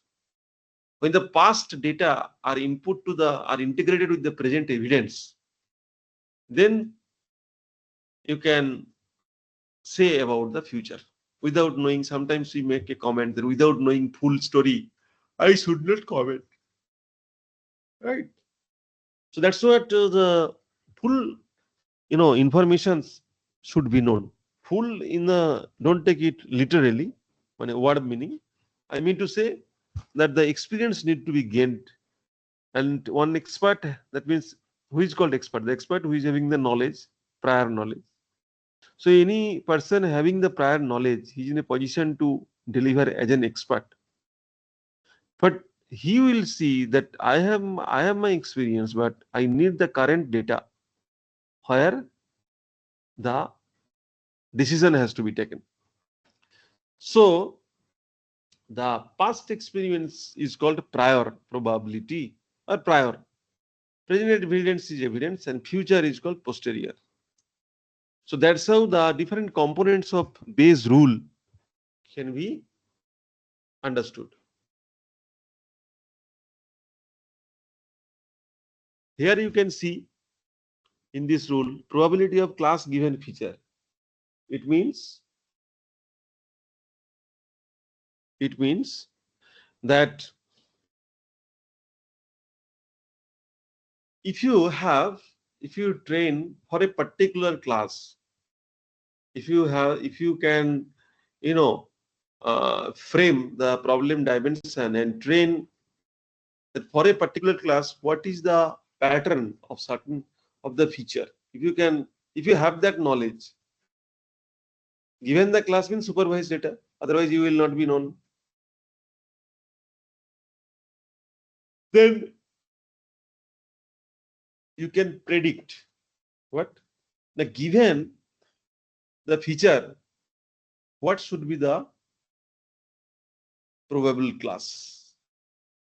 For example, nowadays, even all of us have become semi-doctor. Like if suddenly starts snoring, runny nose, headaches, throat infection, then you yourself will predict. Probably I'm going to be attacked by fever. Okay, how early, how late, that depends on the situations. But first impression will be that yes, probably I'm going to suffer from the fever because these are the symptoms. Now your body know these symptoms means there is a chance of fever. But in your childhood, when you did not know, so that time prediction is difficult. You cannot do.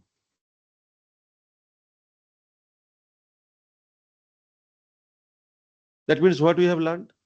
That means first we have to, if we can understand that for a fever class, what are the symptoms?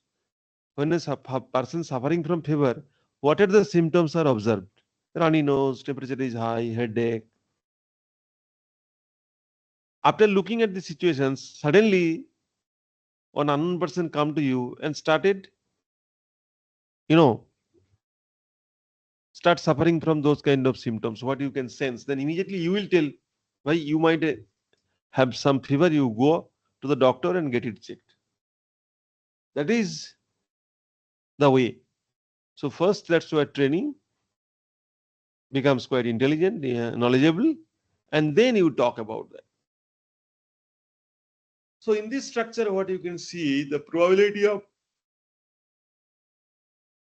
feature given class, this is called likelihood functions. So when you are basically making the model known for a particular class, how the feature are distributed, how temperature is distributed in the fever class and the healthy class. So this is called belief before evidence. That multiplied by probability of class, that is the prior experience, past experience. So in this context, it is called prior. And below is the probability of feature. That means all total probability with respect attached to that particular feature. So if you have 10 features, so you will get such 10. Now,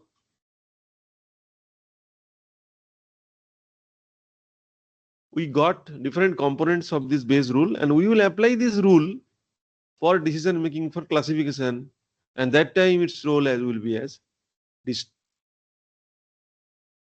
That time its role will be is that probabilistic classification. So we are going to basically compute the posterior based on the prior and evidence. So in any investigation by the agency, they collect first of all, they are the experienced people in that particular area. It is expected.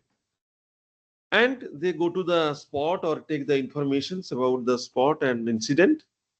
That is called evidence. So they collect the evidence and then they apply that knowledge and try to correlate with the main persons. So that's what evidence is important. And that's how this rule is very, very important.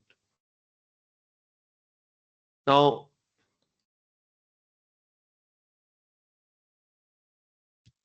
how the decision rule is set. If we observe an object with feature X, how do we decide if the object is from class 1? So we'll assume that an object will be in class 1 if the probability of belonging of this object in that particular class. Suppose it is rate, it will be having, or there will be raining the chance of having rain at 6 p.m. today in Salt Lake, 85%. Then naturally, chance of having non-rain will be 1 minus 0.5, that is 0.15, 15%. Now, if two informations are given, that afternoon 6 o'clock, there is a high chance of having rain, that is 70 or 85%. And another statement is given, the chance is low. So given this data, an unknown persons or unskilled people, even just looking at the data, I can tell yes, that means rain will be there.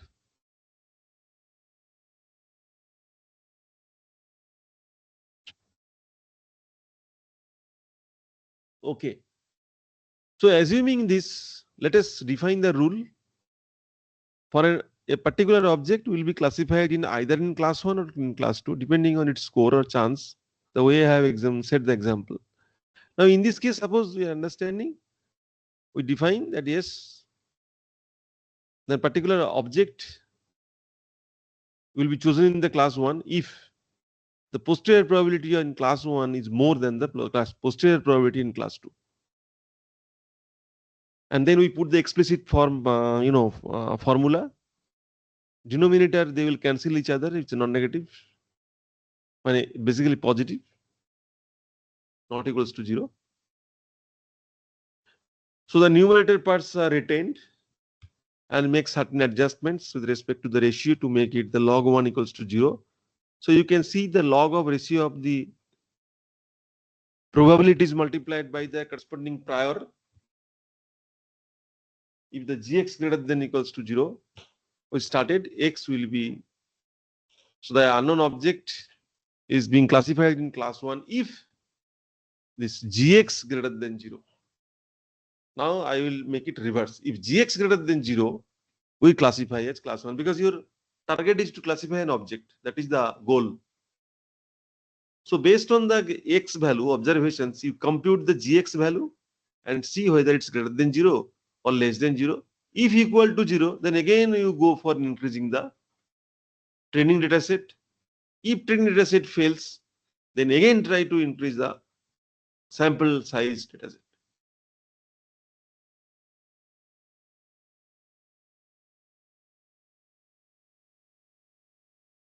This is an example how to represent the multi-dimensional feature space. What you can see, if you have a d-dimensional feature space, we can maximally, this peak is shown for this 3-dimensional.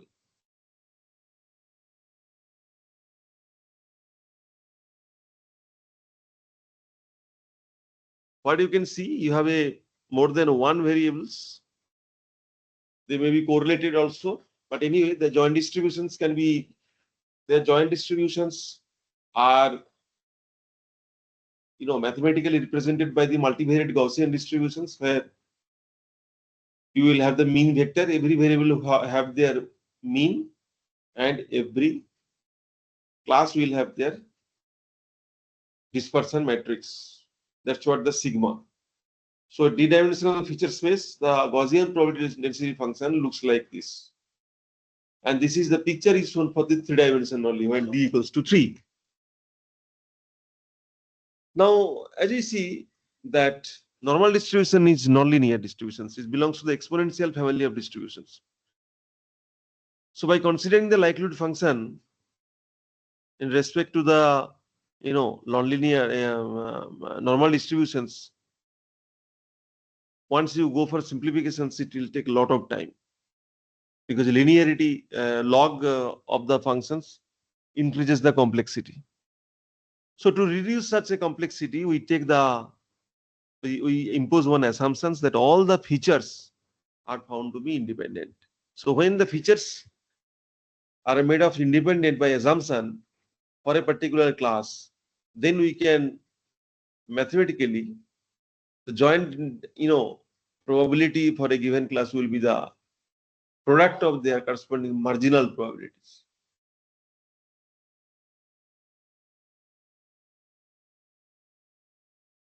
Now what you can see, the joint density means computational complexity will be high, and once their product marginal probabilities, then they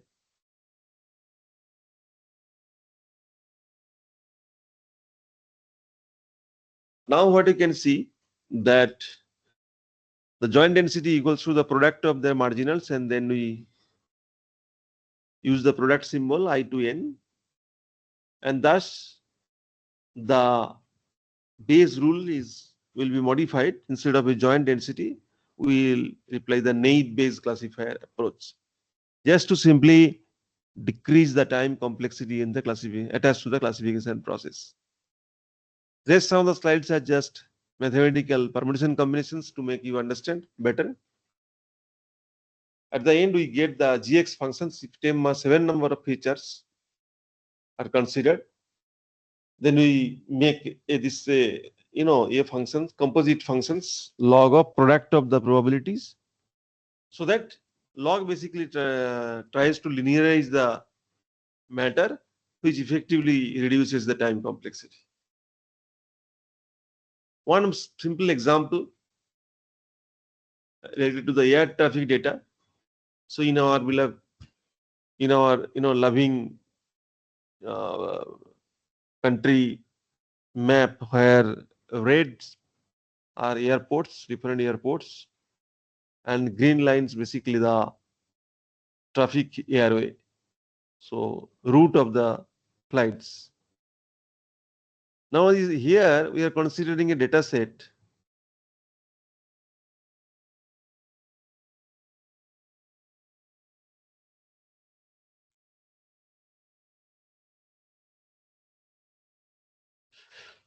so from the ATC kind of thing, data can be availed this kind of work if somebody wants to do with the approval of the Airport Authority of India. But it is just a glimpse where we are interested to, have interested to fit certain model for certain predictions. What are these? Let us understand. Regarding the arrival of the planes in the routes from any airport, New Delhi, under different conditions. Yes. So these slides can be discussed. So in that database, we find there are 4 attributes: day, season, fog, rain. So based on these 4 attributes, different observations, state of observations, the 4 outcome variables, 4 classes are defined. The flight will be on time, flight will be late, or flight is on time, was on time, flight was late, flight was very late, flight got cancelled. So given this piece of information on knowledge of data and classes, we have to find most likely classifications for any other unseen instance. So given a data set, what we have shown in the first just previous 2 slides, and after understanding that, after knowing the data sets, can we develop a model, classification model, which can be used for classification for any other unseen instance. For example, in any of the weekday during winter season, if the fog level was high, but there is no rain, if that kind of situations, if you can think of, then what is the chance or what is the status that the flight will be, either landing or not landing, or late or very late, or cancel, and so on.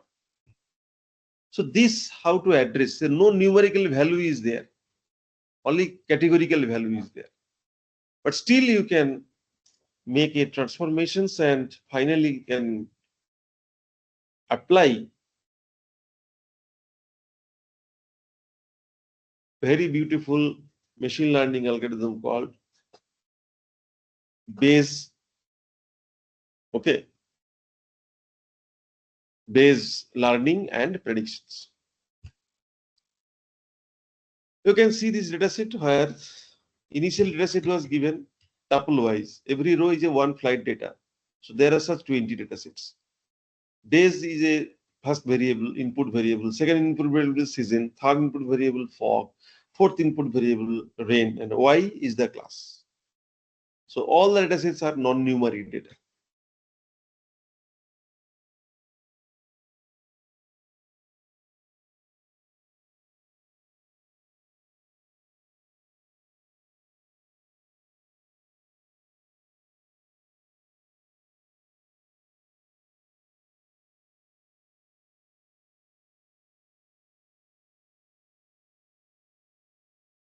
So what you can see over here, that I'm going to represent in this way. You see, in reference to the previous data set, what we have shown earlier, we will tabulate the prior probability and the likelihood values, class conditional probability value. So now with respect to the outcome variable class, there are 4 categories: on time, late, very late, cancelled. I will try to compute that for every class, given that class, what is the probability for that particular attributes. So out of 20 flights, 14 flights landed on time already. 2 got delayed late, 3 got very late, and what got cancelled. So 14 plus 2 plus 3 plus 1 equals to 20. So now that equation is correct, satisfied. Now out of 14 flights, how many landed on the weekday? 9. So what is the probability? Then 9 by 14, that is 0.64. So if you see the full row with respect to the weekday, on time, late, very late, and cancelled. So for every class, it is the probability of that particular attributes value. What is the chance that in weekday the flight was landed? Given it was that flight landed on time, that flight landed lately, and so on. This way we can compute, and at the end we compute the prior probability. Out of 20, how many flights got, how many flights landed on time? 14. So 14 by 20 is the 70%, 0.7. That is the prior probability for that class on time. Similarly, prior probability for the late class is 0.10. Prior probability for the very late 0.15, and prior probability for the cancelled group is 0.05. That is very, very less. Now, if we apply the logic, what we have learned, that for an unknown instance, this was the unknown instance. This was the black weekday, winter, high, and none. And question mark is the question. So that means for every class, we compute the posterior probability. So for the class on time, let us call case 1. Just if you label, the value is 0.0013. When the class is basically late, the value 0.0125. When the class is very late, then the value 0.0222. And case 4 is 0.0.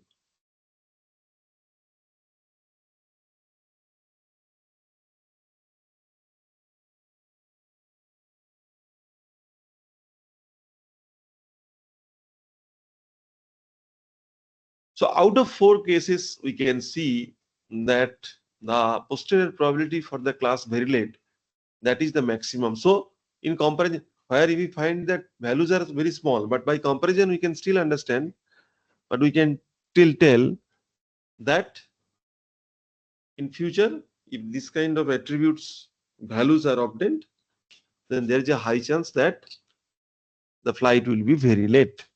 And that's how the prediction is made. Because the future you cannot be deterministically predict. You have to predict probabilistically. There are different such application areas, engineering applications, biomedical applications, where this Bayesian classification for predictions extensively has been used.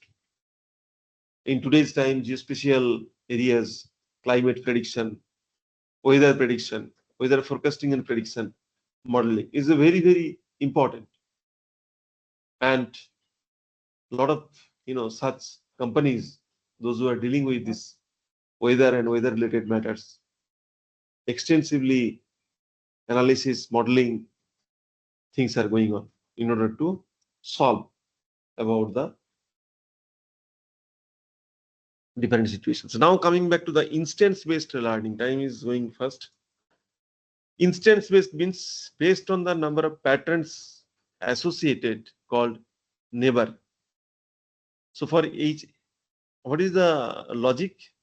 Logic that for each data set or each data point, assign the class level of the nearest training data point. So whosoever may be the nearest to a particular unknown pattern, then the unknown pattern will be immediately classified in with respect to the known pattern. Depending on only the logical criteria, it is very close. Right?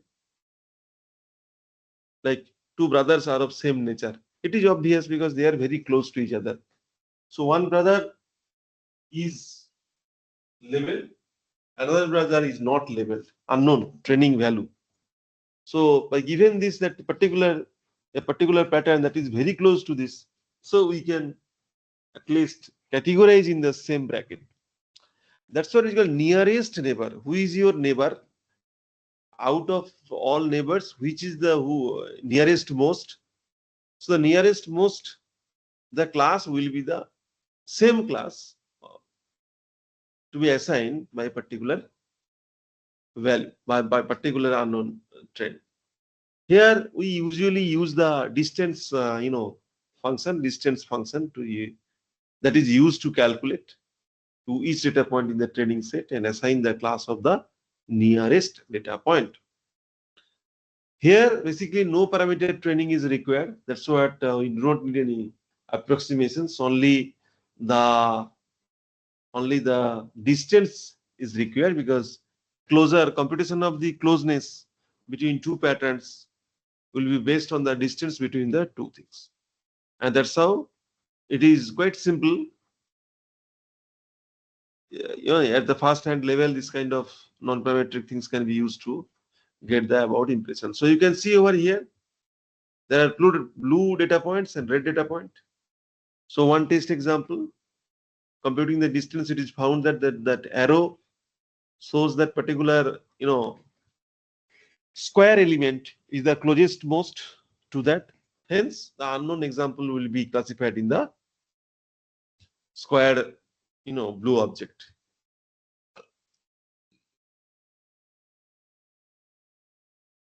So when you talk about k nearest neighbor, k stands for the number. Whether it's a one nearest neighbor, that means only one data point. It has no meaning. So minimum 3, so that you can go for any unknown pattern and surrounding at the closest distance out, you consider maximum 3 data points. Out of 3, they are labeled supervised data set. So how many data points belongs to which category? If you find out of 3, 2 belongs to the blue category, so we will be classifying that unknown object as the blue one. Okay.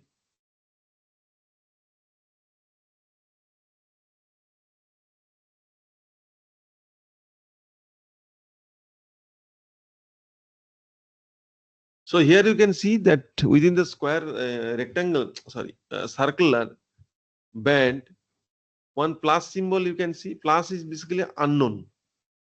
Now other two types of objects, that is the rounded green and red cross. So out of 3, with respect to the majority, the 2 patterns belongs to the green.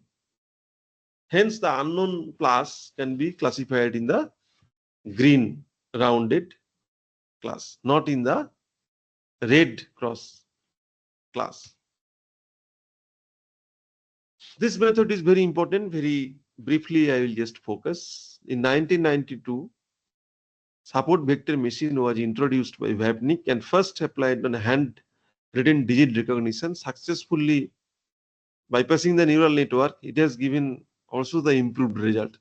So that attracted the worldwide researchers to work upon, and henceforth in the support vector machines, lot of progress have been made. In the context of support vector machines, basically very usual and popular term called kernel methods that is required for classifying specifically nonlinear data set. Because always we can think of getting the linear data is easy, but in reality we will come across the nonlinear.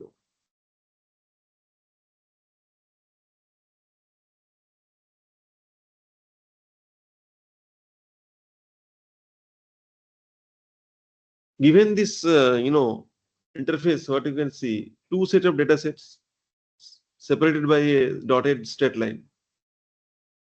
Question comes whether it's a good decision boundary. The same data sets located in exactly same positions, but you can have multiple such lines to, to classify the data sets. So that means there is a question of optimality. Then if you have a number of many such discriminators available with you, then which one is the best? Everybody cannot be the best. So that is the major, that is the fundamental point wanted to hit upon, that yes, that means you should generate. Here the approach was taken, instead of many, if you have one such classification technique, that means nobody will raise that question, because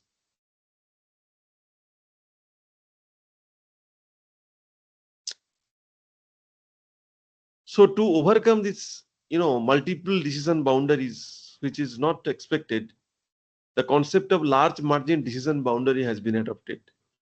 There basically we will compute the margin. So it's distance between point to the straight line. So here we have tactfully taken the x-axis, and where we are basically drawing the perpendicular distance from the origin, that is 0, 0. So that will be quite easier computation. Now here let us consider the margin referred by M, and distance between the origin and the line, that is W transpose X equals to K.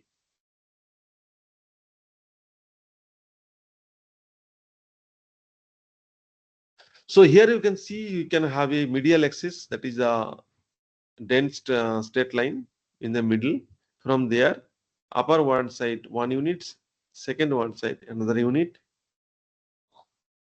and then we can split the zones, the upper line and lower line.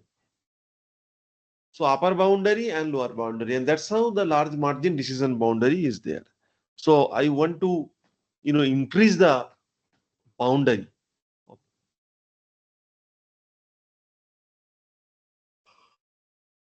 Okay. Now finding the decision boundary, it will subject to the constraints, as if that all the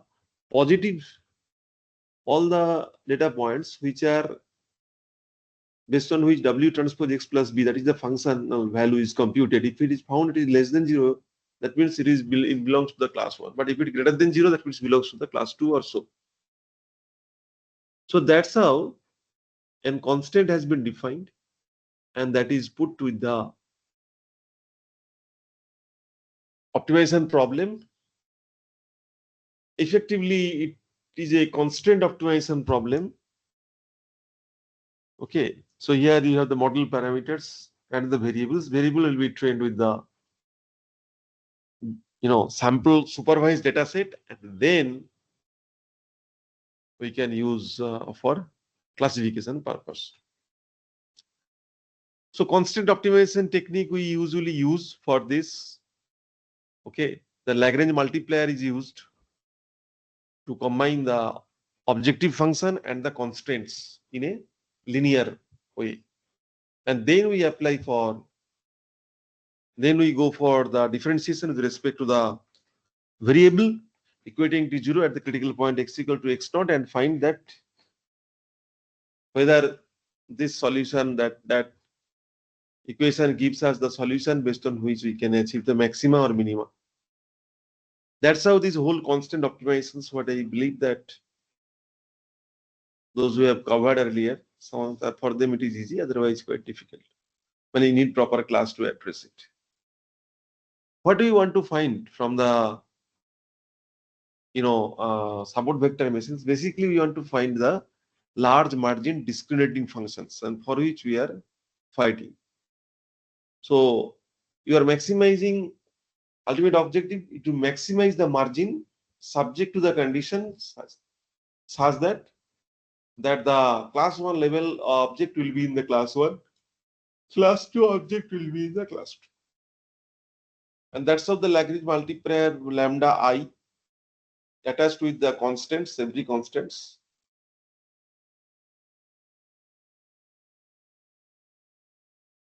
Now, this Lagrange multiplier alpha I that connects the objective function as well as the decision function at the constants the way it is represented 1 minus yi w transpose xi plus b. So it has become basically a unified linear one equations that just go for the gradient computation with respect to w and 0.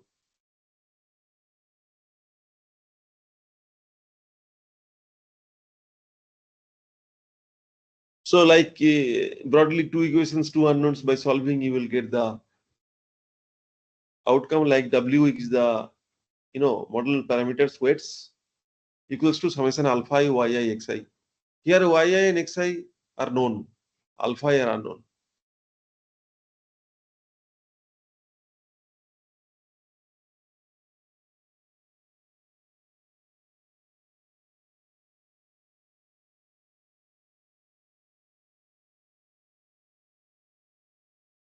So after solving this w equals to this, that means given the value of alpha, you can recover the w.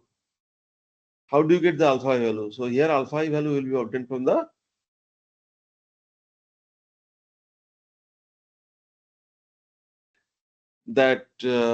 minima maxima, and summation alpha I y equals to 0. So once we go for transformation of the primal after estimation to estimate the to put the estimated value of those parameters, then it converts to the dual problem. Then we are substituting the w by the function of alpha I y xi, and after this we are getting a very beautiful equation that the Lagrange function equals to summation alpha I minus half of summation alpha I alpha j yi yj xi transpose xj. So summation alpha I basically is nothing but the total alpha values. So alpha majorly we consider theoretically alpha value will be minimum positive, that is minimum equal to 0, maximum can be anything, but it can never be negative value.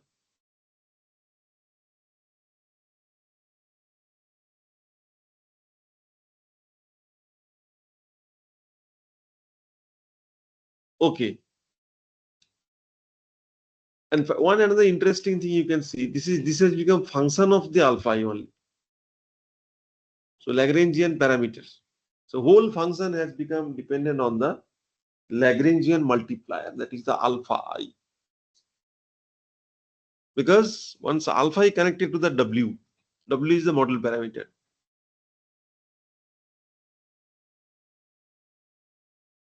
Now what you can see in the maximum dual problem, you maximize this w alpha, which is nothing but the function of alpha. That's what this kind of representation has been made, subject to summation alpha equals to 0, as I told you, and summation alpha y, that is the second equation what we have got.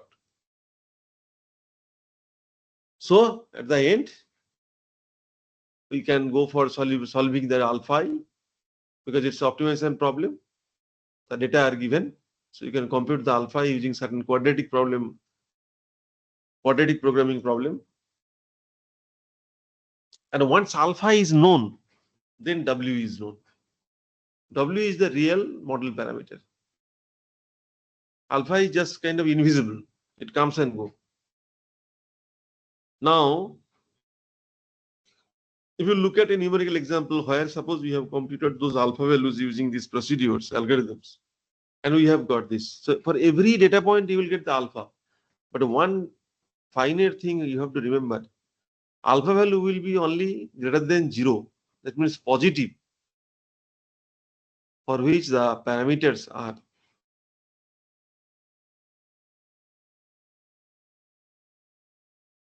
So this is the geometrical representations. What you can see that only 3 alpha points are greater than 0, rest are zeros.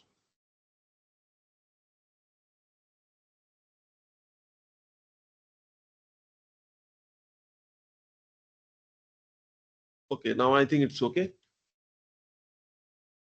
As long as the linear, the data, that means data linear can be linearly separable, no problem. But problem comes when data are nonlinear in nature, and that is the reality. We cannot bypass it. So kernel transformations has been used. That's a sophisticated mathematical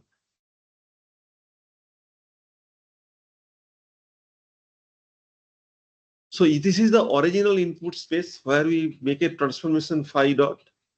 By making such transformations, we have got this transformed space that is called input space, a feature space or pattern space.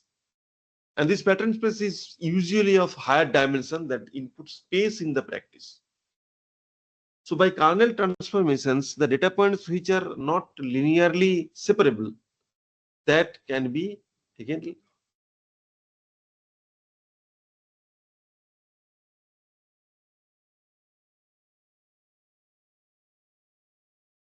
Now, computation in the feature space can be costly because it's higher dimensional, and that is the major important thing what you should remember. Kernel tricks, a very interesting approach, mathematical approach that helps to convert the complex thing into the quite simpler one.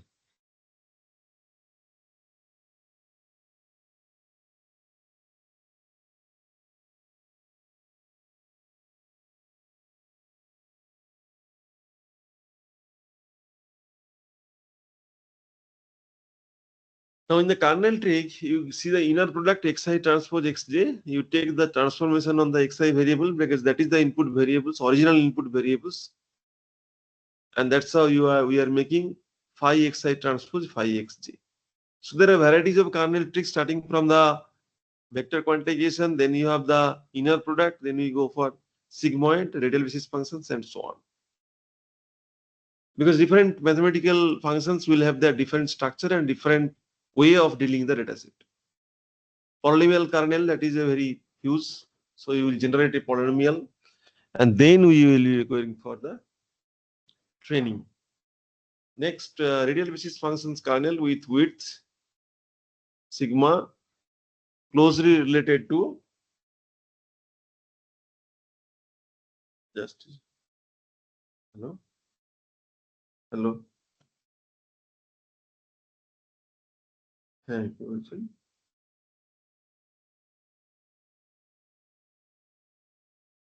Hmm.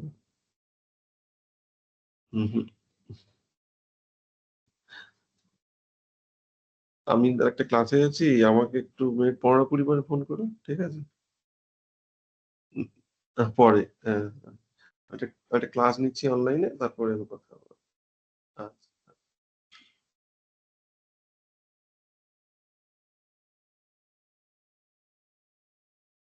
So that is the kernel functions. Okay, fine. Then, this is one example. It is good for everybody to understand. We have 5 data points. 3, 1 to 6 are being classified in class 1, and 4, 5, 2 data points classified in class 2. So 3 data points being classified in class 1, they're labeled by 1, and 2 data points are classified in class 2, they are labeled by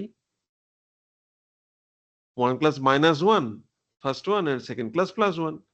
Then we choose a polynomial kernel. Kernel, as per, see, it is experience-based learning. So let us choose, you can choose the degree 2, because degree 1 means a linear function.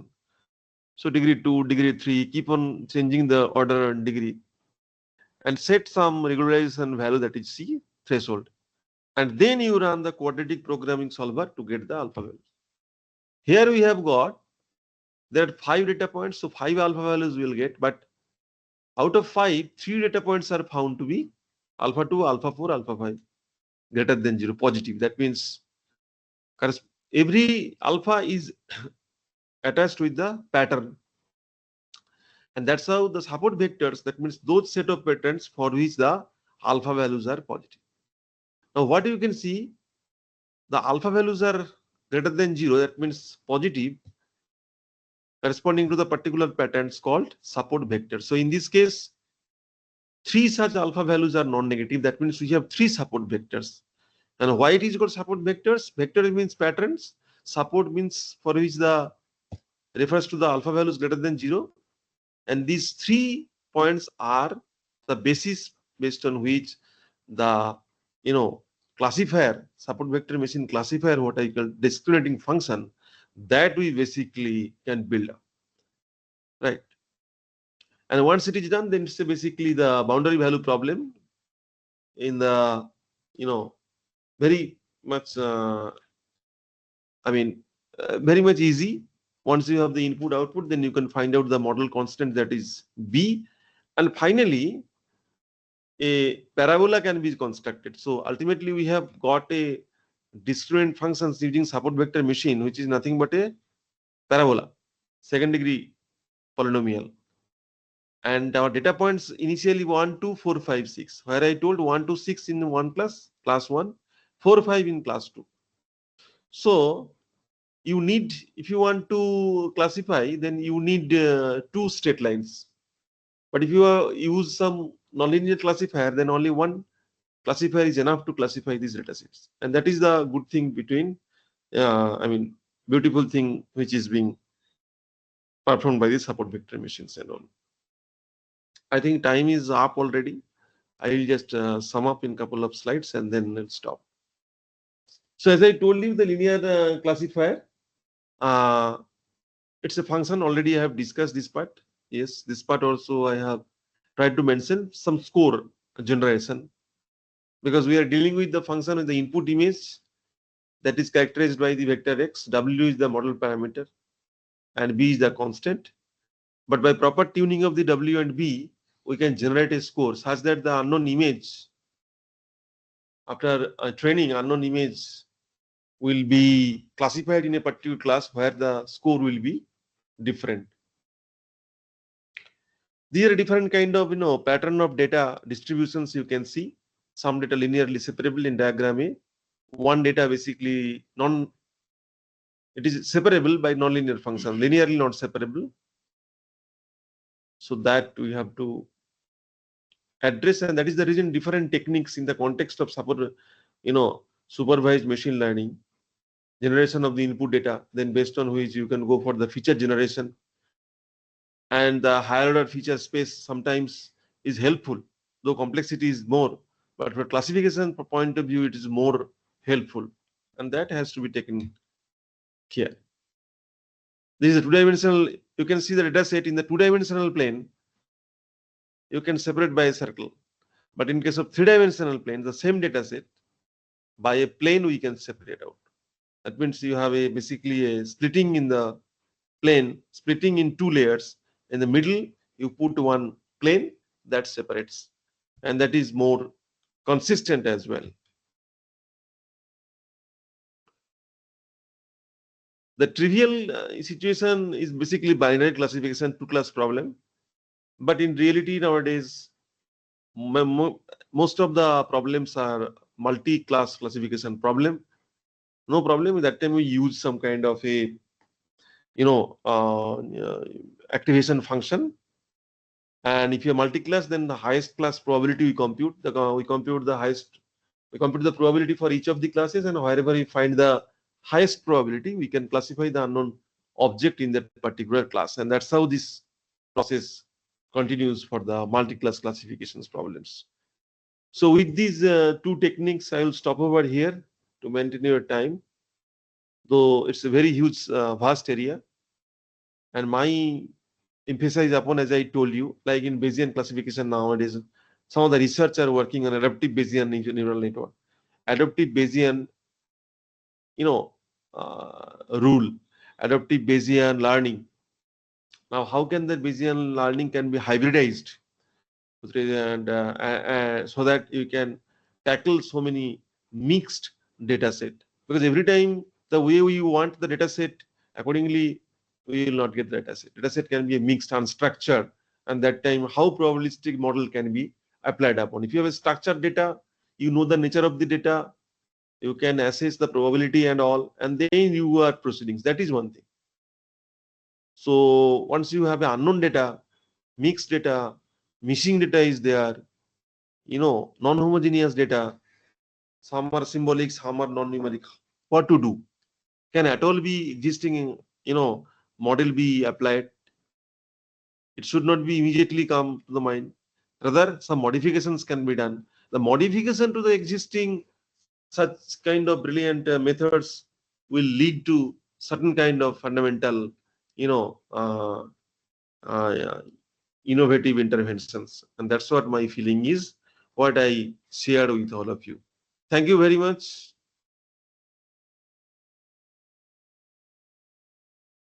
Thank Madam, you, sir. Thanks for such a knowledgeable and insightful session. On behalf of our FDP organizing committee and all the participants, we are truly grateful for the time and effort that you have dedicated to us today. As a token of our gratitude, we kindly request you to accept this memento. And we sincerely look forward to learn more areas like this from you once again in future. Thank you once again. thank you, thank you, thank you. So I can leave now, right? Okay, thank you. Yes, yes. Thanks all the participants. Thank you.